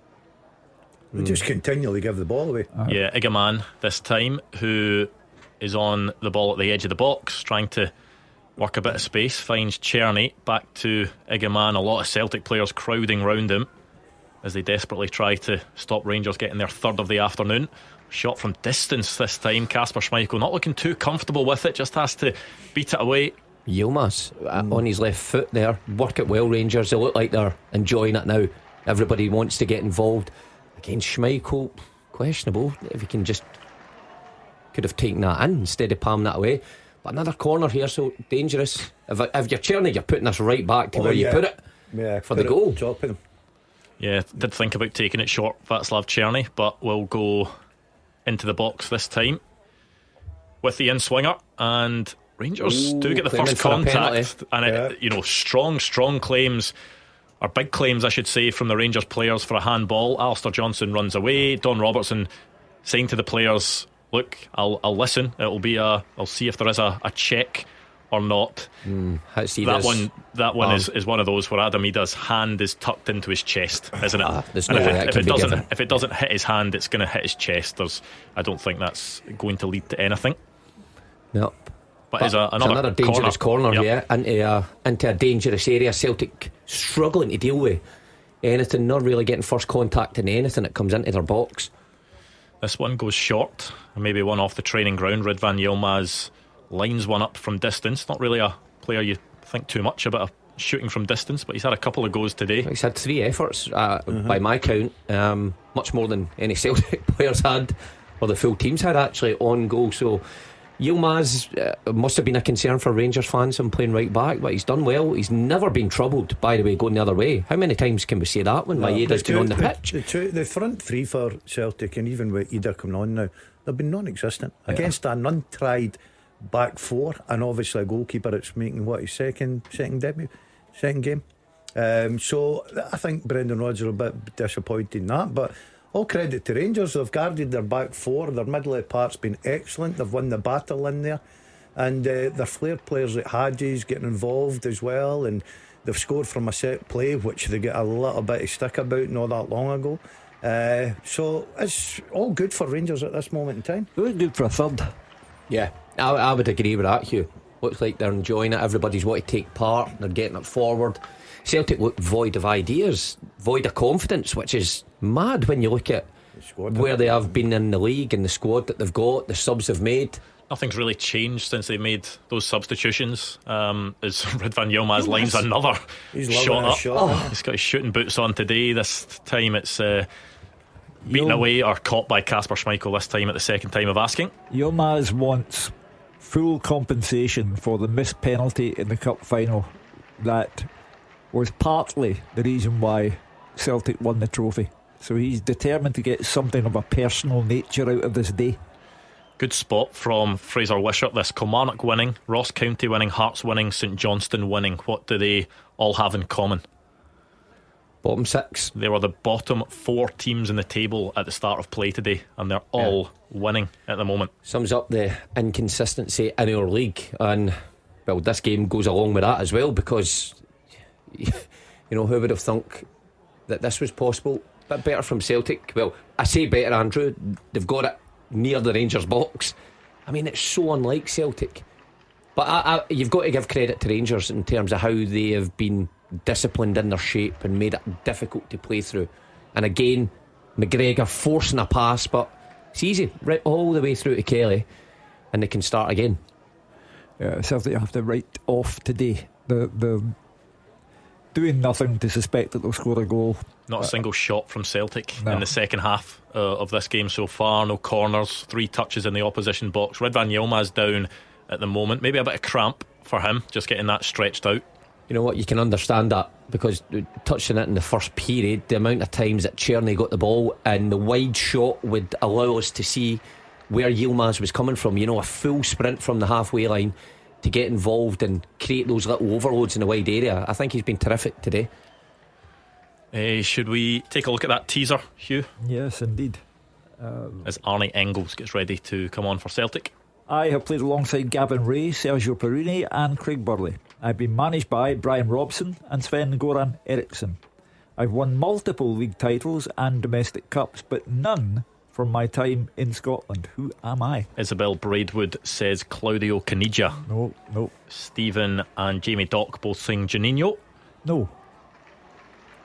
So It's easy if you know how. Yeah, Celtic into the box. Hatate will get the chance to cross that to the back post. Daisen Maeda's header is blocked. By the way, I wonder if he could have actually went for goal there. Maybe he was backpedaling too much. I think he tries to divert that back across. It's the first time. Maybe it would have been too difficult to go for goal. He's always searching.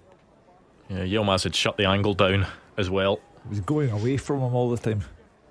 Arnie Engels, £11 Arnie million Engels. pounds, and it takes 75 minutes to get him on park. Rio Hatate, the one to make way as one of these goes in at McDiarmid Park. Goal flashes with M&D Green Pharmacy. Well, Hibs were 1-0 down. They were up against 10 men after Jason Holt got sent off for St Johnstone, and they're back level now, Hibs. Dwight Gale off the bench on the score sheet has said he's going to retire at the end of the season, Dwight Gale, but he is going to leave his mark at Hibs. Of course, got that big derby goal against Hearts, and he's got one today to draw them level. Absolutely beautiful finish. That's already looking like a big game on Sunday. Hibs at home to Rangers, 12 o'clock kickoff. Hibs would want to go into that having done no real damage at Perth, and by that I mean not leaving all the points there. Yeah, Rangers back in the ball. It's them that give the ball away initially, but it's just another one that kind of sums up Celtic's day, because they immediately win back possession. Arnie Engels just on the pitch sort of slips over the ball and then crashes into Diomande and gives away a free kick. Just sums up the day. You know, there's not one Celtic player that can do anything right by the looks of it, and pretty much the opposite for Rangers. You know, they've got players playing out of position, came out the cold, but they're all pulling their weight. And just like I said before the game, they maybe had a bit of a point to prove. They maybe thought everything was against them, pulled them together, and they've got themselves 2 in front here, and deservedly so. Look at the way they're fighting for everything. You know, they're refusing to let Celtic take a free kick. You know, my belief is that this will make no difference whatsoever to the outcome of the league title race. Rangers, through their own fault, have given Celtic too much of a head start at the halfway stage of the season, and I don't believe for an instant that Celtic can blow the league title from here. But Rangers wanted very badly the win over Celtic. Certainly Philippe Clement did, and they've done enough today to get it. Liam Kelly coming out to punch a cross away. Adam Ida was waiting in there to try and get his head on it. Well, you know what, he must have been getting bored, Liam Kelly, because he's had barely nothing to do. At least he has to come out and come off his line to punch that away. Had that one save at the end of the first half, didn't he? It was kind of right at him. It's but here's Hamza Rangers Egeman again. and Rangers on the break. He's got Barami in support. It's not the a poor pass he would have ball. wanted, because just didn't have enough power on it, and Celtic managed to recover. That was a big opportunity.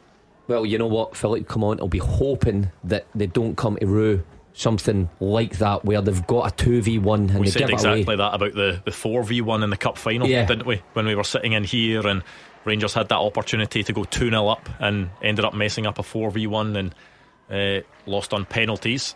They just need to be ruthless in those situations, because Celtic been way off it, but they score one going into the last 10 minutes. You just never know.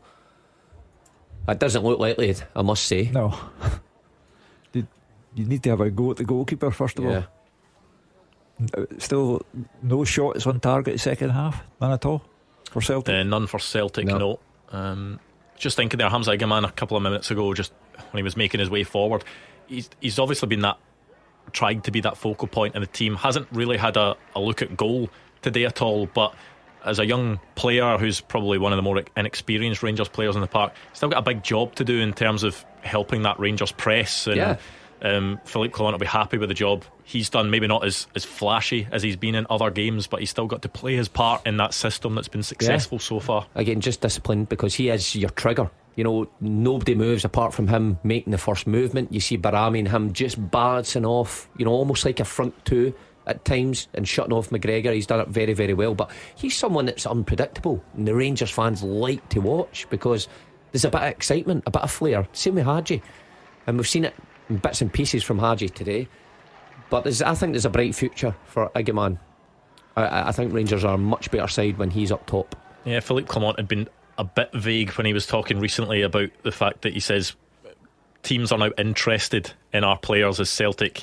It's Alex Vai this time who plays a pass forward nowhere near any players. Barami is going to come off for Danilo. Just on Egeman, what I was saying there, Philippe Clement saying in a couple of press conferences recently that teams are now interested in their players, which they've not had for a couple of years. And he made reference the other day saying more specifically that teams are now looking, or teams have looked at performances against Tottenham and Celtic, and he said players of that age who have been able to go in and perform in those games, you do wonder whether it is Hamza Egeman, possibly Nicholas Raskin as well, are the two that he's alluding to. Yeah, the two that stood out really, and whether you like it or not, people do pay attention to the big games and the bigger teams. They look of course for that consistency throughout, but if you can stand out in these big fixtures, then there's every chance somebody will come take a punt on you. But he's one that I wouldn't be surprised if there's interest in.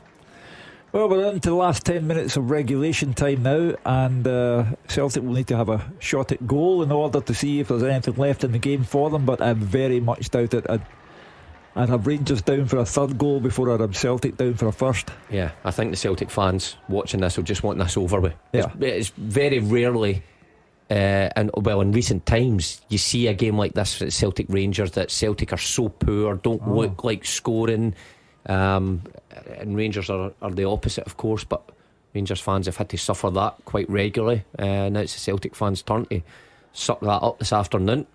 Aberdeen and Ross County trying their best to make this the longest match in Scottish football history, because there's another Ross County player down. Ryan Leake is injured as Rangers into the box. A big chance for Rangers. Goal flashes with M&D Green Pharmacy.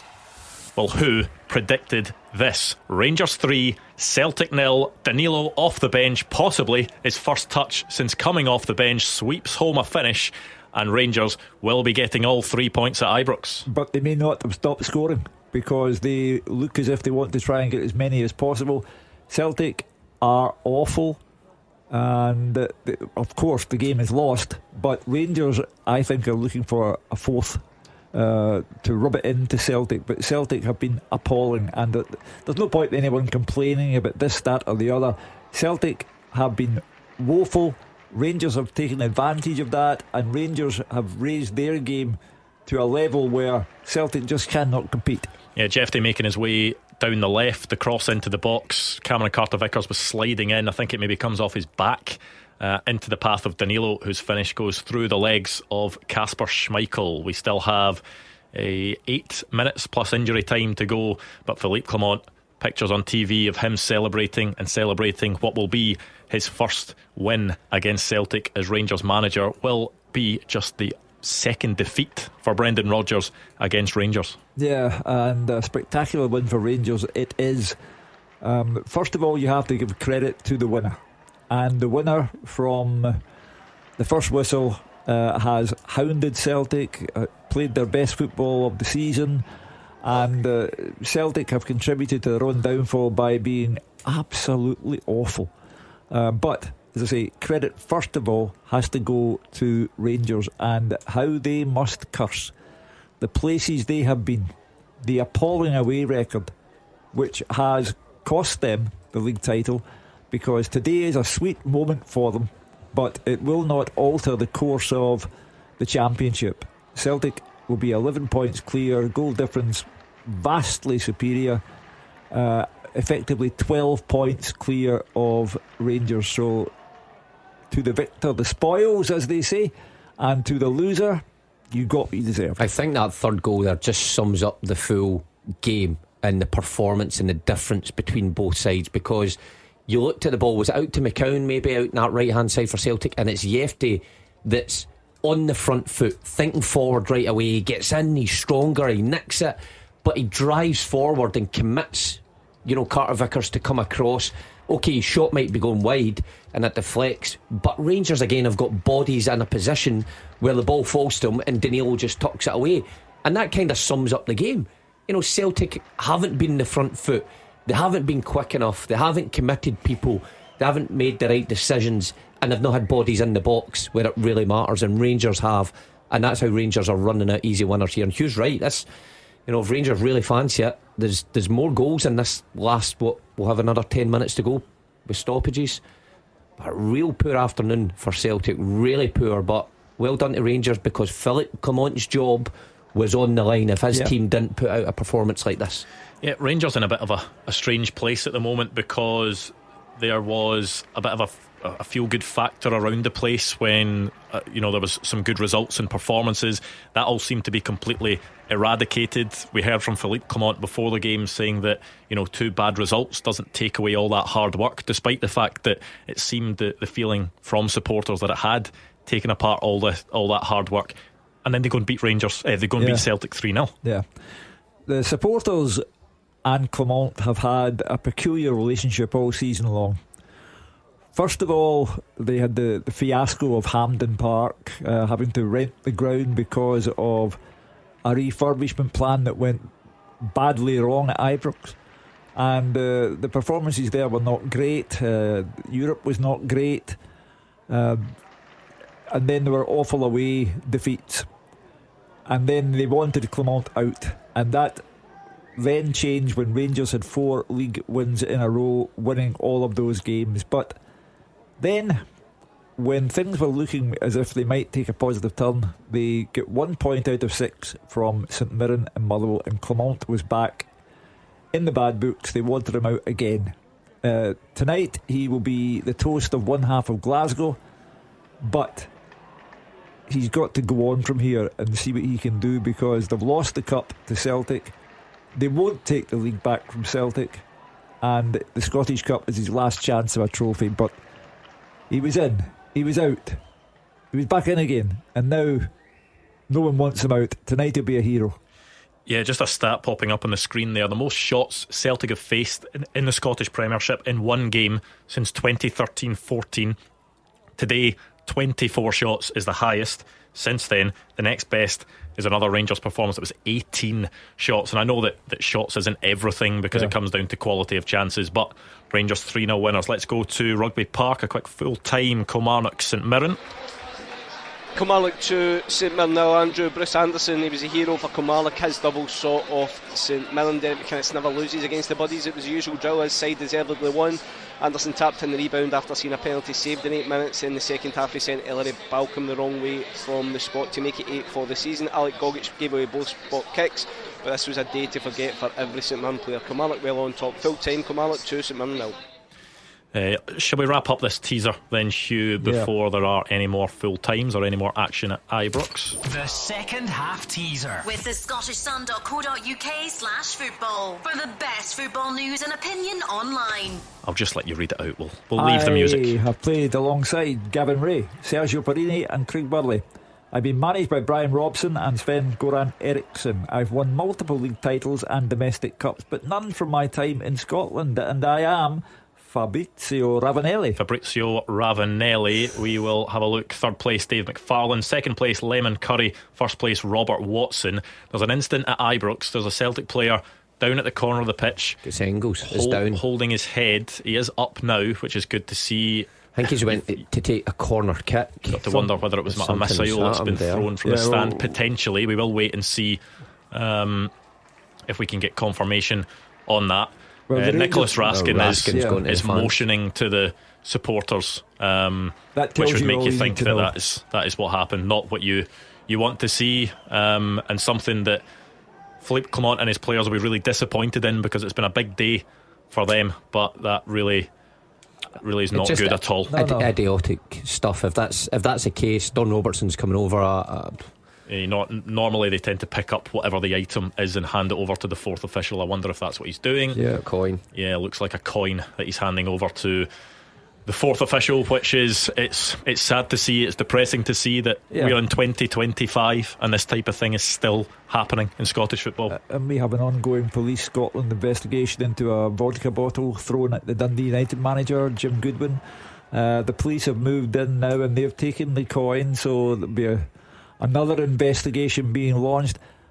How can a person do this when his team is winning 3-0 against Celtic, and then to aim a missile at a Celtic player? And to Engel's credit, he didn't try to make too much of everything. He got to his feet and he told the referee he didn't need treatment. He behaved himself properly, and it's an awful reflection on Scottish football. It's not the first time in this fixture as well. We've seen it at Ibrox. There was a smashed glass, remember, in the 6-yard box. There was one of the Celtic staff was then hit on the head by another missile, and now Engels. So for a flagship game beamed all around the world, it should be a fantastic day for Rangers, but idiots have to spoil it. Cyril Dessers and Conor Barron were going to come on for Rangers. I think they've put their jackets back on and sat down. It's full time at Tynecastle. Fraser, Wishart.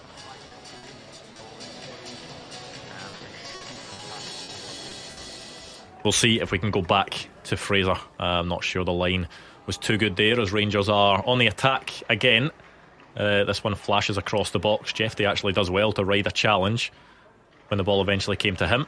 Again, forward thinking, the left back's up. The cross is coming from the right hand side, and the Rangers left back's the one that picks it up at the edge of the box, and they've been very good at that this afternoon. Rangers getting bodies forward, being brave, and getting their rewards for it. Well, it's hit the 90-minute mark at Ibrox. There will of course be some time added on, just waiting for the camera to pan over to the fourth official. It shows up in the top corner of the screen. 5 minutes to go at Ibrox.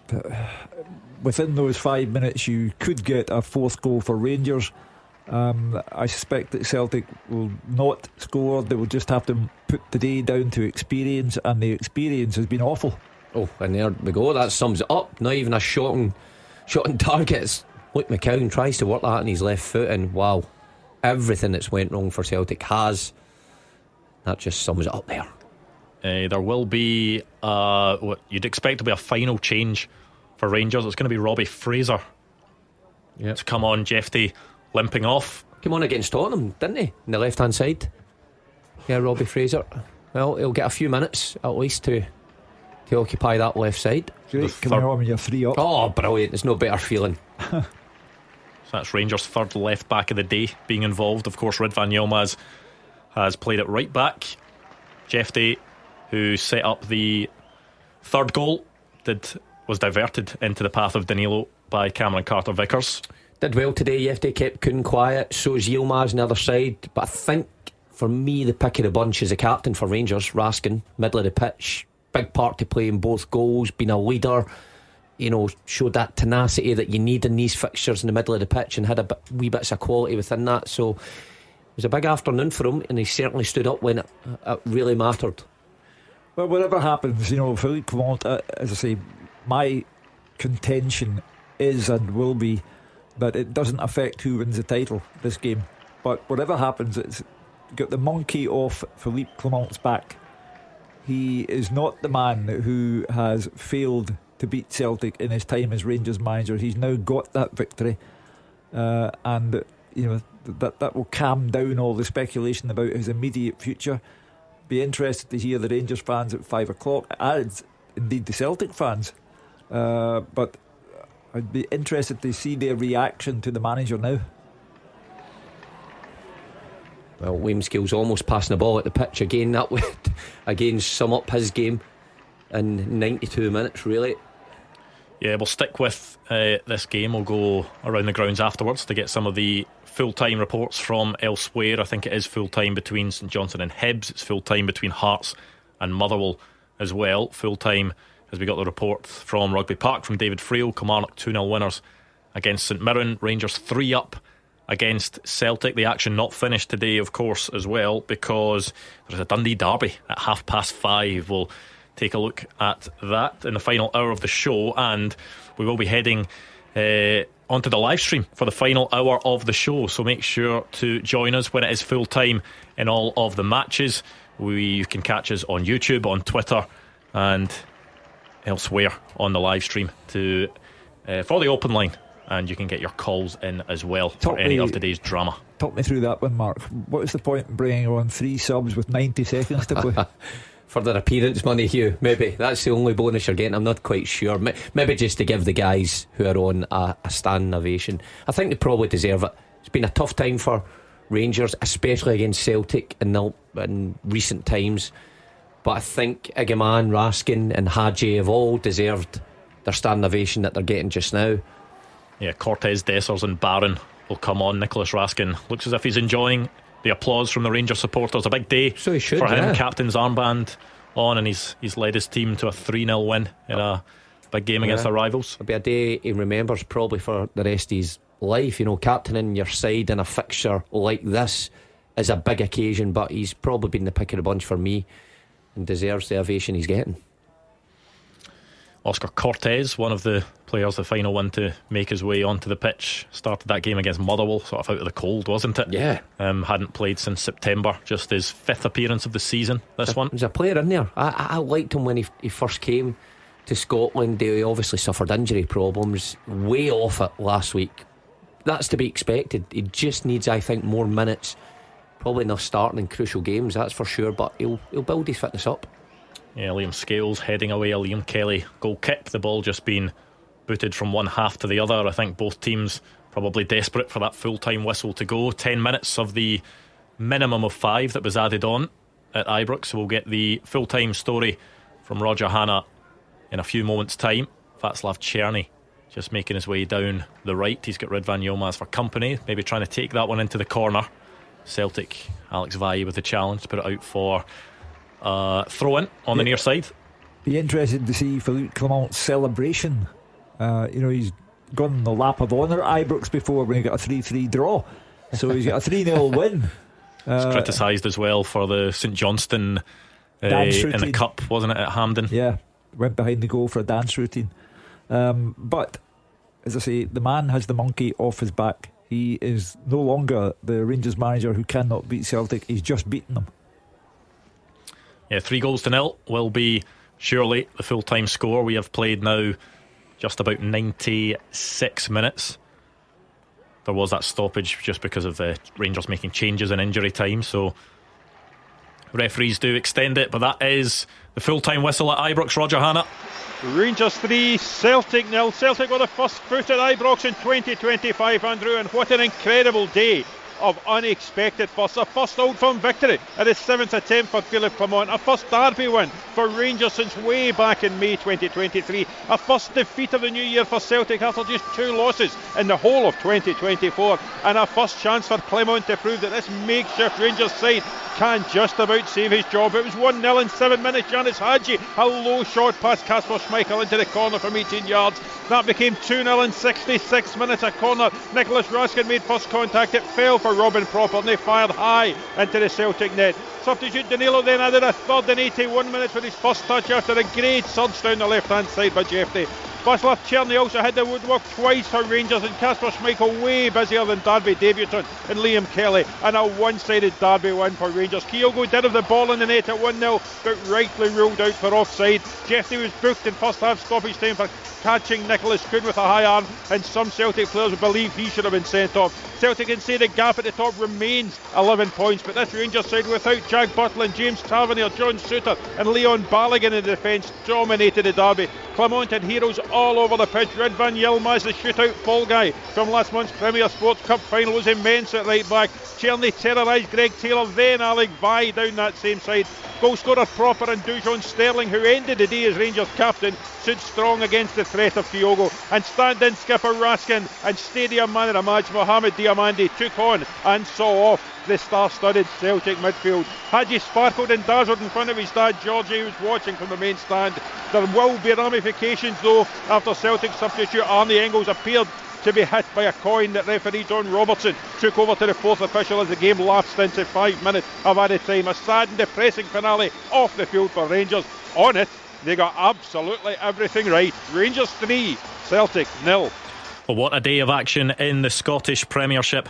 It finishes, as Roger says, Rangers 3, Celtic 0, Hearts 1, Motherwell 0, Kilmarnock 2, St Mirren 0, St Johnstone 1, Hibs 1. I still think we've got a lot of time to go between Aberdeen and Ross County. Ross County winning that 2-1, but so much stoppage time. I think that game running pretty far behind. But now it's time for you to get involved. It is the open line 0141 951 1025. I'm sure whoever you support, you've got plenty of thoughts on today's action. Of course, as it always is, the focus will be on that game between Rangers and Celtic. Rangers fans, what did you make of that performance? What did you make of the victory? Does it change your view on Philippe Clement and this team? Celtic fans, where did it go wrong today? I'm sure we'll hear about potential VAR drama as well. And remember, you'll be able to catch us on the live stream. The open line will be streaming live on YouTube, so you can catch us there at Clyde SSB. That's coming up next.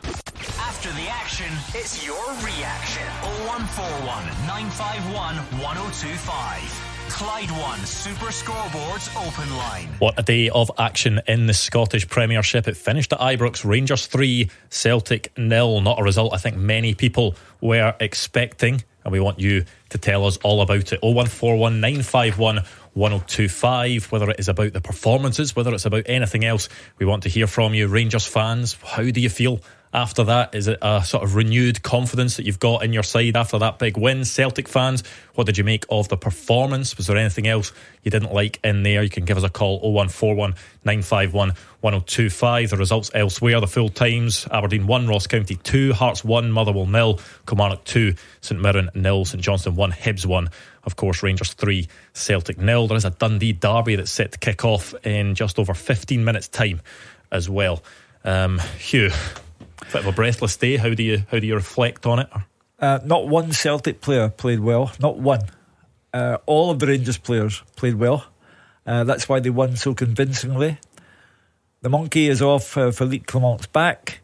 He now has a victory over Celtic after 7 attempts, but it will not alter the destination of the League Championship. For me, Celtic will still win it because the gap is so great. 11 points plus a goal difference, which is superior to the extent that it's 12 points clear. But Rangers played really, really well from the get-go, and Celtic were hopeless from the get-go. Yeah, pretty much. And Rangers deserve all the plaudits. Philippe Clement was up against it today. I said before it, I think he was in danger of losing his job had he lost to Celtic today. But he was up against it in terms of team selection as well. He put out what he had, and those players certainly paid off for him. They played well. Hugh's right, every Celtic player was awful. They got it all wrong today. But then the onus is on Rangers as the home team to go and win the game. And they did. They looked more on the front foot. They looked like they had more belief, and they got goals at the right time. And they celebrated there. They've done a lap of honour, and so they should, because wins against Celtic have been hard to come by in recent years. What does it mean in the bigger picture? Well, I agree with you. I don't think Celtic will be caught. It's an off day for them, but Rangers just have to worry about the next game and replicating that sort of performance. Remember, we are live on the live stream on YouTube, Facebook and Twitter, so you can view up until 6 o'clock. We want you to get your calls in 0141 951 1025. Maureen is a Rangers fan up first. Maureen, happy with that today? Absolutely ecstatic. Honestly, I am absolutely buzzing out my head. Honestly, for anybody who turns around and says they didn't miss the Celtic and Rangers derbies, they're talking absolute mince. I've got my daughter and my husband are Celtic supporters. Spoke to Mo earlier on, We can't do it in the house together, 100%. And I'm being honest with you, right? I've actually baked a cake, and I was baking it by just pure nerves. And he'll probably think I've done it because of celebrations and all the rest. It's got nothing to do with that. It's just pure nerves, right? But I'm being honest with you, right? Please, please, please don't say that Celtic played crap and they were rubbish and all the rest of it. Rangers held them to account. They stopped their set play, and all credit to them. That's what stopped that game. Do you know what I mean? And they were up for it. They came out biting. They were biting. First kick of the ball, they were out and they were up the park. And I must admit, that's what we need. That is what we need. Celtic have got millions of pounds. And I heard you at the start, just before, obviously, I dropped him off. I was heading back, coming into the house, and I heard you obviously talk about millions of pounds on the bench. We were the underdogs, we were this, we were that. I'm being honest with you, there you go. I want to say it was like a reserve team. You're thinking, where was all our players? And I'm thinking, oh my God, we're going to get annihilated here. Honestly, I have been manifesting all day, sending good vibes to all my pals and everything. Think positive. And oh my God, am I so positive right now? And I would like to ask the panel, how can you justify millions of pounds and then turn around and say they played rubbish? Do you know what I'm talking about? That's why we won, because they played rubbish. Millions of pounds can play rubbish on occasion. And the fact of the matter is that every football match is a story of two teams. And there's no doubt that Rangers thoroughly deserved their win, absolutely deserved their win. Could have been much higher. They've hit the bar, they've struck the post. Could have been 5 or 6 for Rangers. But the other side of the coin is that Celtic were woeful. By their own very high standards, they were woeful. Not a player in the team got a pass mark. So two things can be true at once. Rangers were thoroughly deserved winners of that match, and Celtic thoroughly deserved to lose. How much of that was down to the way that Rangers played and the system and the press and the way they set up, Mark, that didn't allow Celtic to play their normal game, that they found themselves in difficulty when they were given that time at the back, that they were just unable to pass out?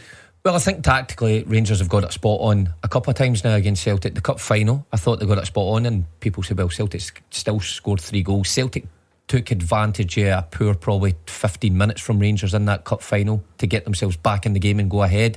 But for long spells in that game, Rangers sort of sussed out a way of stopping them playing. And that's important when you come up against a Celtic team who are fluid, who have got creative players, who will move you about. And I thought it was even better today from a Rangers point of view. I think you could quite clearly see early on those Celtic players struggling to find a way to play out. And that's your first hurdle when you play against Celtic. You have to stop them playing out from the back. If you do that, you've got a chance.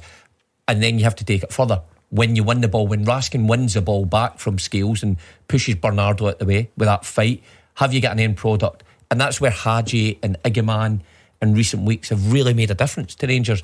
And the next stage of that is, can you take it into big games? And Hadji did today, and I thought Raskin was the top performer on the pitch today. So in terms of Maureen's point, both can be true. Rangers deserved to win. Rangers were very good at what they did, but Celtic were below standard. But that's not taking anything away from Rangers, because in recent times they've not been good enough to go and beat Celtic, but today they thoroughly deserved it. And Hugh's right, it could have been more than 3. And that's the worrying thing for Brendan Rodgers. Well, thank you to Maureen. Enjoy that cake that you've baked. Billy is a Rangers fan up next in Milton. Billy, how did you see that today? Total domination. I was saying to your boy on the phone there that Rangers have got more injuries in the Royal Infirmary. And for the people that were out, like say Jack Butland should never play for Rangers again. An internal bleeding on your leg. Is that not what everybody calls a bruise? Honestly, but Billy, we don't know the specifics of the injury. Of course, it's kept Jack Butland out. He's had to go to hospital. I'm not sure that's really the focus of today, is it? No, the focus of today is Celtic were lucky to get nothing. Well, that was the focus. We've said that repeatedly. Rangers thoroughly deserved to win. Celtic thoroughly deserved to lose. Tell me this, Billy, do you think you're going to win the league? Oh, obviously we'll know.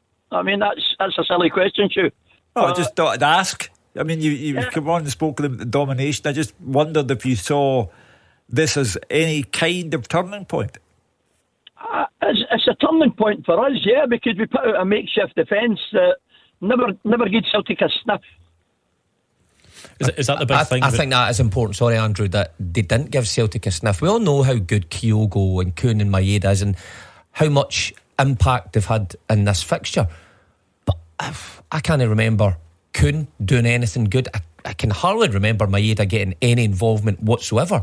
So credit has to go to Yilmaz, who's playing right back, the two centre backs for keeping Kyogo quiet for a large periods. The only time we've seen him was the offside goal, but again, good defending, he was offside.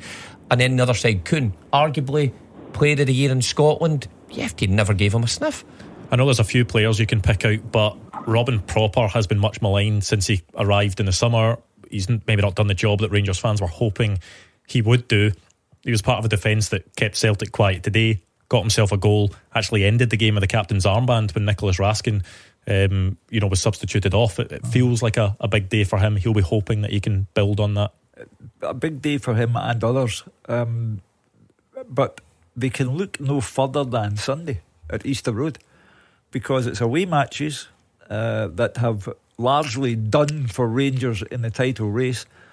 So today is all about giving the fans a real good night out. It's about the monkey coming off, Philippe Clement's back, but the feeling of euphoria can only last until midday on Sunday to see if Rangers get out of Easter Road without dropping any points. Because there was this feeling amongst some Rangers supporters that they felt that they were on that upwards trajectory, and it all seemed as if that had gone after the last two games. So building on it is really important, isn't it? Well, that is the problem for Rangers fans just now. They'll enjoy this moment, but some of them have got to be kicking themselves thinking what it could have looked like tonight, because they were on such a good run after the cup final, the game against Tottenham, and you did think if they beat St Mirren and Motherwell paired with this today, then what would the back end of the season look like? I still think they've given themselves too much to do, but they just need to find a level of consistency from now until the end of the season. Now that's incredibly difficult. A lot of games, a lot of stuff to happen before then, and now you've got a transfer window to negotiate as well. But they need more performances like that, but against the lesser teams as well, not just Celtic. You need to do it away to Motherwell, or when you go to McDiarmid Park, or first comes first, Hibs at the weekend. Well, thank you to Billy. Still plenty of time to get your calls in. We are here until 6 o'clock and we're on the live stream as well. 0141 951 1025, and you could be up next. The games are over. The talking begins. 0141 951 1025. Clyde One Super Scoreboard's open line. A big result at Ibrox for Rangers, 3-0 winners over Celtic, and we want to hear your thoughts on it. 0141 951 1025. We've heard the Rangers angle from Maureen and Billy. Let's speak to James, who's a Celtic fan. James, where did it go wrong today for your side? Do you know what? There were signs from the cup final and we ignored them. We missed a wake-up call from the cup final. Bernardo, ineffective. We tried to play out from the back and it was ineffective. We were on the back foot and we're trying to play out from the back. You're going to hear this. It was a non-meaningful game. The derby games are always meaningful. I'm disappointed. Today was about bragging rights. You know, the league is the league's a done thing, but it's just disappointed today. You know, the signs were there, and we didn't pick up on them, and we didn't react to it. I think you're right. I thought there was complacency from the word go. I said earlier on in the programme, James, that I think a daily diet of Balogun's out, followed by Tavernier's out, followed by Butland's out. I think that seeps in to the subconscious. We walk in there with our tails up when we think we're going to just walk away and win this thing, and there was no dig for me today. You know, we were complacent. That's a good word to describe us. We were complacent, and I'm just disappointed. I would hope that Brendan Rodgers would acknowledge the fact that his team were well beaten, and by a side who on the day were far better than Celtic, who wanted it more than Celtic, and for me there's a lack of bravery about Celtic's performance as well. Too easily brushed aside by Rangers. It is a rank bad day at the office for Celtic. Yeah, when you go, James, sorry. I'm sure that the team in the first half knew they weren't playing well, and I'm sure that Brendan Rodgers and at half time read the riot act, and we didn't come out any better. And I don't agree with the substitutions. Why bring Ida on when Kyogo didn't get the ball?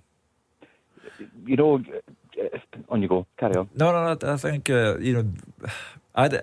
Kyogo scored a beautiful goal, but was offside. I would have kept him on because he has that finish in him that I don't think Ida does have. But there are times when you simply have to say, no matter who Celtic brought on, they were just as bad as the ones who came off. Because it's a case of maybe making the changes, and maybe he thinks Ida can be a different kind of focal point. But it's not as if Adam Ida came on and Celtic tried to play to his strengths. You then look at some of the other players that came on, Luke McCowan, Alex Valle, just the same things kept on happening for Celtic when they made the changes. That passes were going all over the place. They weren't finding hoop shots, and they weren't giving Rangers any different problems to deal with. And look, hindsight, it's easy for me sitting here after that, watching that performance and saying maybe Brendan Rodgers should have looked to have changed the shape a bit, or maybe put Ida on with Kyogo up front and went a wee bit more direct.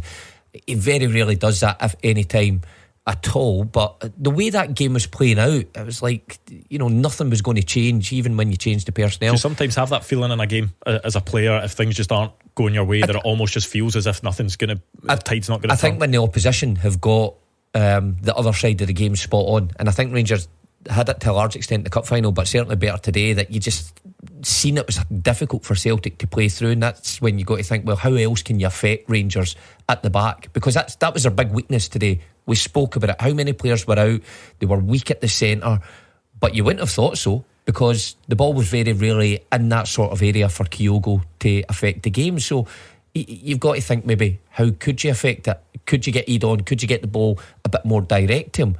And it never changed, and there was too many players way off it today. I agree with you. I don't think there was any good performances from a Celtic player.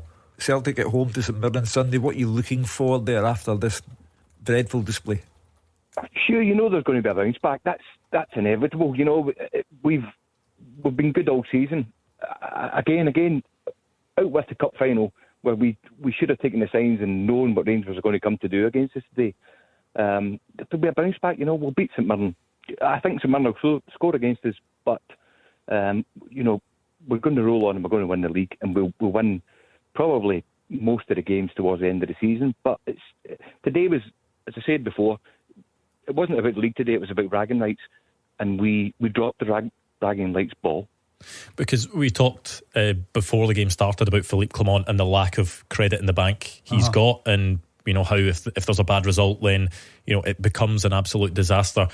It's the opposite for Brendan Rodgers, isn't it? He gets so much credit in the bank that Celtic fans can be angry and disappointed with today's performance and how today went, but fans like James will expect that Celtic will turn up at home to St Mirren on Sunday and get 3 points. Without doubt, I think the one person who'll be hurting more than any other from Celtic's perspective tonight will be Brendan Rodgers.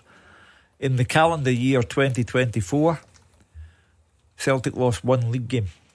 In the calendar year 2025, 2 days old, Celtic have lost one league game.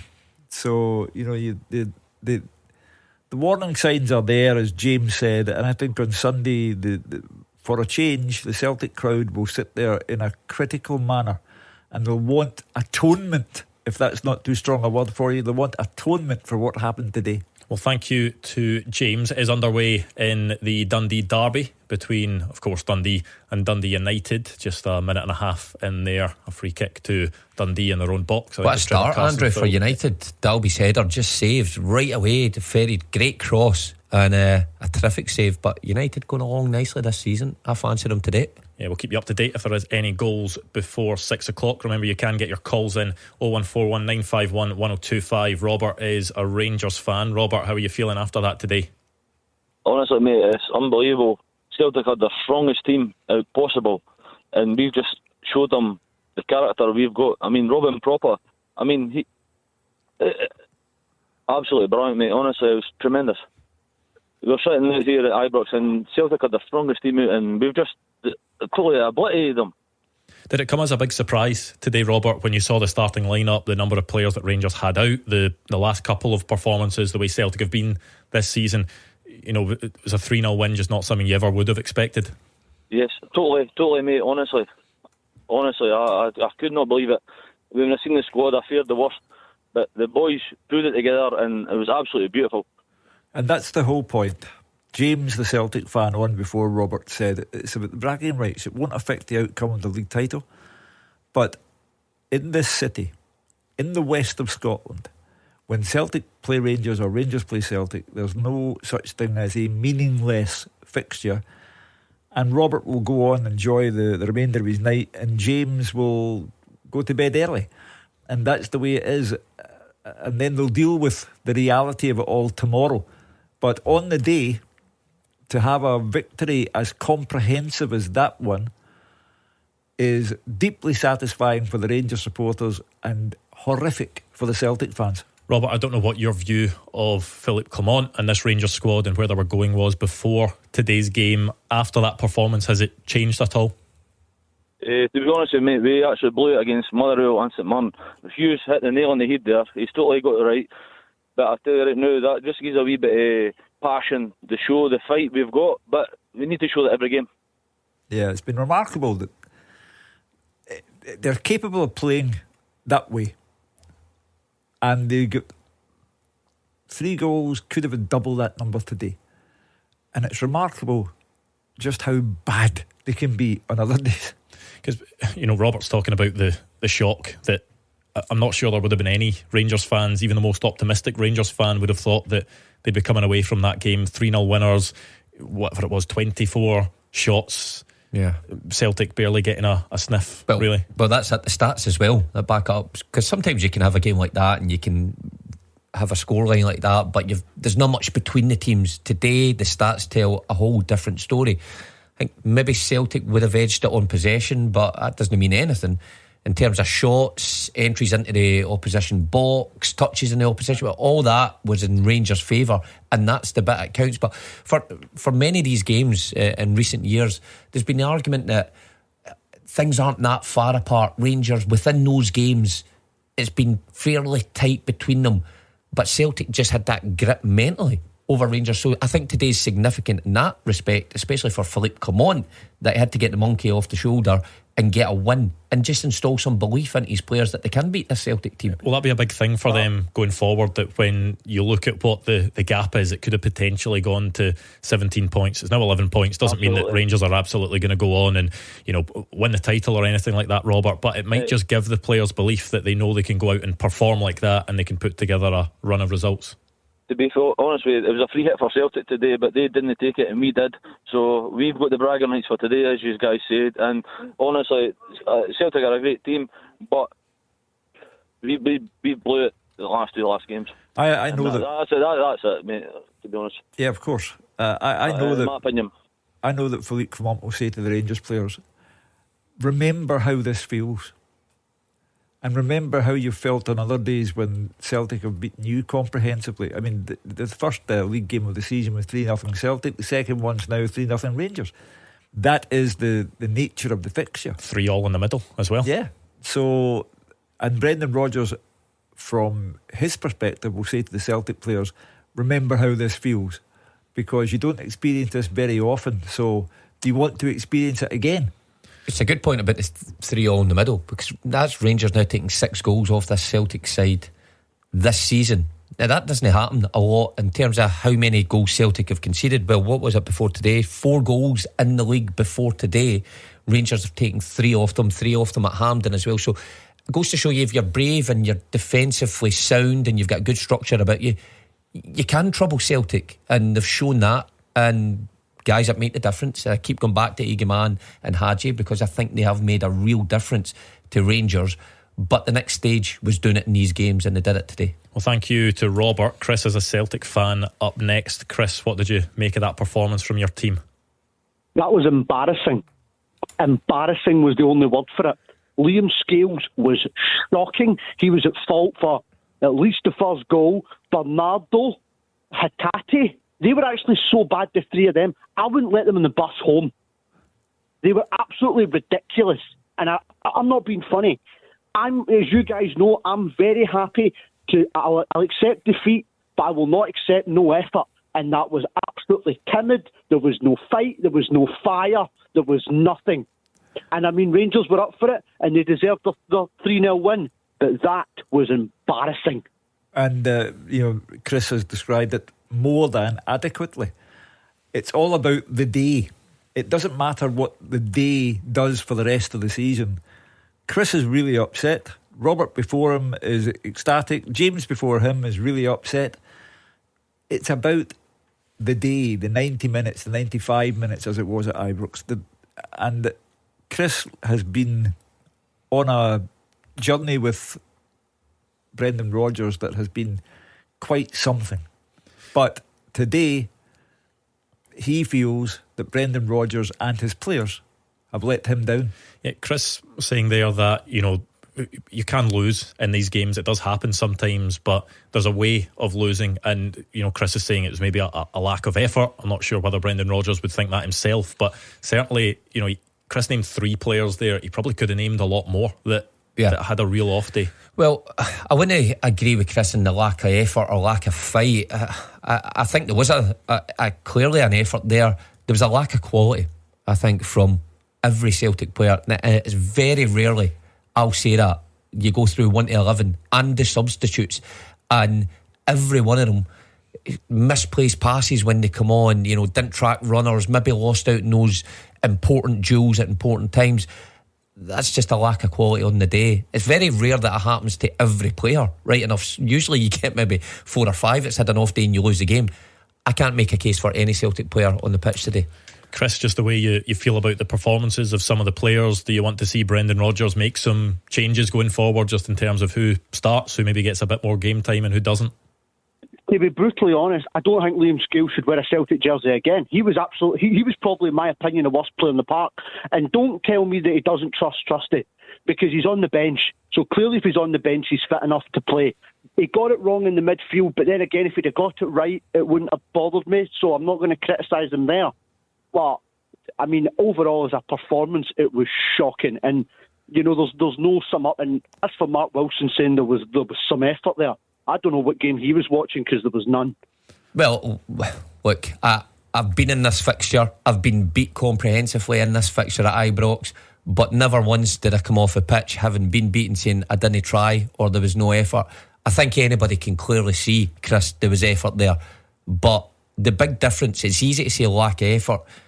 It wasn't that. It was lack of quality on the day, and that's the important thing. As for Scales, now wearing a Celtic shirt again, I think you're way off with that. I think he had a really poor game, really poor. But Scales has been excellent for Celtic, and he will be excellent again. So I'm not into this scattergun approach that because a player has a bad game, they should never represent their club again. I think that's way off it. Well, thank you to Chris. We can get more of your calls, 01419511025, and we'll start to hear from the managers next. After they play, you have your say. 0141 951 1025.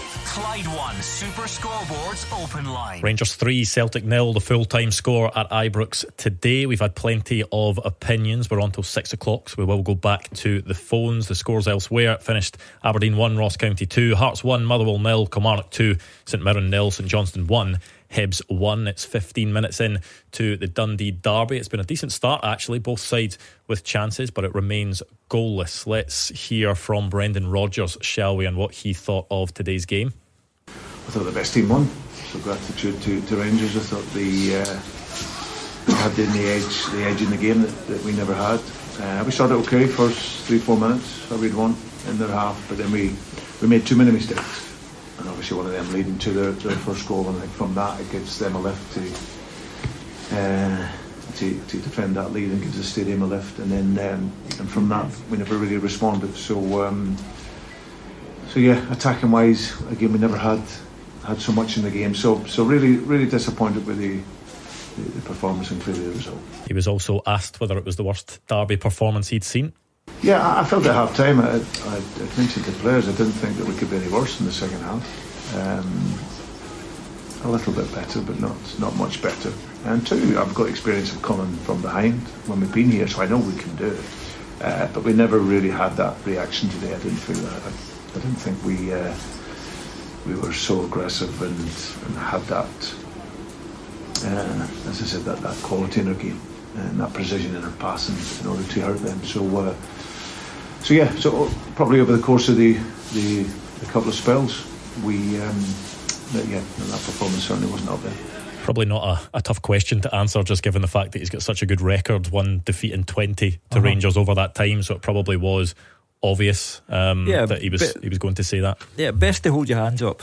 And his very first sentence, the best team won. Now, that's a perfectly accurate summation of what went on, and he's not attempting to camouflage what took place in any way, shape or form.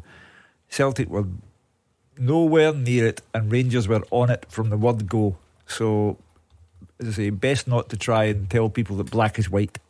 Sean is a Rangers fan in Bishop Briggs. Sean, what did you take away from that game today? Yeah, I thought the team was brilliant. I thought Phil got the tactics right. The back four, even though it was makeshift, I thought it was the best performance we've had all season, the back four. What do you think of the back four? You know what, it's a good point, because a lot of emphasis was in that back four, and when you play a left back at right back, who's never played there for Rangers anyway, to my knowledge, Sterling, who's just a utility player really at centre back proper, who's had his problems all this year, is a bit immobile, so you always worry against somebody like Kyogo. And then Yefte, who's good going forward, but defensively, question mark. Of course, that's a concern. And by the way, Clement could have went a different way. He could have put King in an out-and-out centre back. He could have moved Sterling to right back, who that's where he kind of naturally plays. So he could have went about it differently, but he didn't. He went for that. So he should take credit, because I thought they were good, not only defensively and nullifying the threat that Celtic had, but going forward, they were always in the front foot. You look at Yilmaz. How many Yilmaz had more shots in goal than I think the full Celtic team did. Yefte, the part he played in the third goal, and you look at the centre backs, kept Kyogo quiet for the majority of the game. So the manager should take huge credit for that. Does it make you think about what Philippe Clement should do going forward with that defence, Sean? Yeah, I mean, I think you should keep Tav out of the team, and I think you should also keep Butler out of the team. I think they've cost a lot of points this season. Bringing in Raskin to be captain as well, I think he made a massive difference, lifted the team as well. To your previous call that said in the week, as you can take the bear out of the wild, but you can't take the wild out of the bear. I think the team had so much fight in them today. Every second ball they won. Compared to Celtic were nowhere near it today. Is that a bit of an odd one for Philippe Clement, because he'll have been happy with how Rangers played defensively, he'll have been happy with what they did in an attacking sense as well from full back, but when it is a left back playing at right back, when Dujon Sterling isn't a natural centre back, could you really rely on them going forward playing in those positions, Mark? Well, it goes to show they can do it against the toughest opposition, so why wouldn't you play them in other games? Is it maybe because it's a different type of setup as well against Celtic than it would be elsewhere, or does that matter? I don't know how much it matters really. I think if you can go toe to toe as a right back with Daisen Maeda and keep him as quiet as he's ever been in this fixture, and the same on the other side with Kuhn, and the same way Kyogo, who's been brilliant for a couple of years here, then how can you not do it against a Hibs team on Sunday, or whoever they play the following week after that? So at least it shows you, or shows the manager, that if he does have injury problems, if he does have loss of form for Tavernier, if Butland isn't in good form, he's got a goalkeeper who's more than capable of coming in and keeping a clean sheet. I think you need to just keep it in context. People want Scales never to wear a Celtic jersey again. Sean is saying that he would prefer it if Tavernier and Butland were left out of the side. You need to understand that it worked today. It might not work every day. And there's no chance of Liam Scales never playing for Celtic again, or being left outside Ibrox because the bus left without him, or any of the other stuff that we've heard. And I think Philippe Clement, when Butland is fit and Tavernier is fit, will put both players back in the side. Well, thank you to Sean. Let's squeeze in before we go off air John, who's a Celtic fan in Port Glasgow. John, what did you make of Celtic's performance today? Happy New Year, Andrew. Happy New Year, Mark, and Happy New Year, Hugh. Hello. You too, John. One minute before I speak quickly, I know I've not got a long time. Hugh, you've seen loads of Rangers games before all us were born. And teams 3-0 up, 4-0 up, 5-0 up. But one thing I'm going to put my finger on, there's somebody going to get a serious injury. 3-0 up and a scumbag from the crowd hits young Arnie Engels on the eye with a coin. The Blazers have got to do something about it, Hugh. For the simple reason why somebody is going to end up getting a serious injury. That's all I want to say, Hugh. But the football... We'll take that point, John, and I'll let you come back in about the football, of course. You know, a coin was handed by Don Robertson over to the fourth official. Arnie Engels appeared to be hit by it, you know, thrown from the Rangers end. Just not the type of thing that, you know, has its place in football or in life, Hugh. And you know, it's only a matter of days since Jim Goodwin had a bottle thrown at him when Aberdeen played at Tynecastle. It's a very disturbing thing to come back into Scottish football. It has to be discouraged. So this will go through the proper channels. Police Scotland will then liaise with the SPFL. The SPFL will liaise with Rangers, as Police Scotland will liaise with Aberdeen and Dundee United over what happened to Jim Goodwin. So it goes without saying, no matter which club is involved, which set of supporters, the coin is a dangerous thing when thrown by anyone anywhere, and we must discourage this practice. And I'm very much afraid the only way you can do it is by, you know, CCTV, finding the people involved and taking the appropriate level of action. We are running out of time, but just quickly on the game, John. Celtic, as Hugh said at the top of the show, along with Mark and yourself, Andrew, complacent, lethargic, naive, just never get into the game. Rangers done their job, better team won. Do I want to tip my hat at them? No, I don't want to tip my hat at them. They won on the day. They're 24 points behind. 24 goals behind and 11 points. Minus 11. So, Philip, come on. If he wants to stay in his job, he needs to play his strongest team, because, Mark, you've been a player. Hugh, you've been a pundit for years and years, journalist. Václav Černý as a player, he's not a bad player, Hugh, Mark, but he ran Celtic ragged today. I'll tell you what, Thanks to John, let's just hear from Philippe Clement before we end the show. Yeah, very pleased that they get the reward that they deserve. So they didn't get it in this League Cup final, and that was a harsh one, a cruel one, what we talked about. Today they didn't get it, they grabbed it, and that's what I want to see. So it was a well-deserved victory. It was a very strong collective victory, with some players playing out of position also, but doing a very good job, players stepping in who didn't play so much. So I'm very pleased that everybody from the outside can see all the hard work that the players have been doing the last couple of months. I'm sure we could have stayed on until midnight, Hugh, but just very quickly before we get more thoughts tomorrow night. I think the Celtic supporter who called and said that the lessons that should have been learned at Hampden when Rangers scored 3 goals against Celtic had not been learned, and Celtic today were awful. Congratulations to Rangers, thoroughly deserved winners. Yes, big win for Rangers over Celtic, 3-0 at Ibrox today. The Dundee derby is ongoing, just about 25 minutes in, goalless between Dundee and Dundee United. There will be plenty of reaction to that Old Firm game at Ibrox though in the coming days, and don't worry, we are back tomorrow night, usual time, 6 till 8, back in the normal schedule after a bit of a hectic Christmas and New Year. We're on Saturday and Sunday as well, so there'll be a full weekend of Super Scoreboard coverage. Up next, we will be continuing, but you know what? Looking forward to tomorrow night. I think there's going to be more action, but thank you for joining us.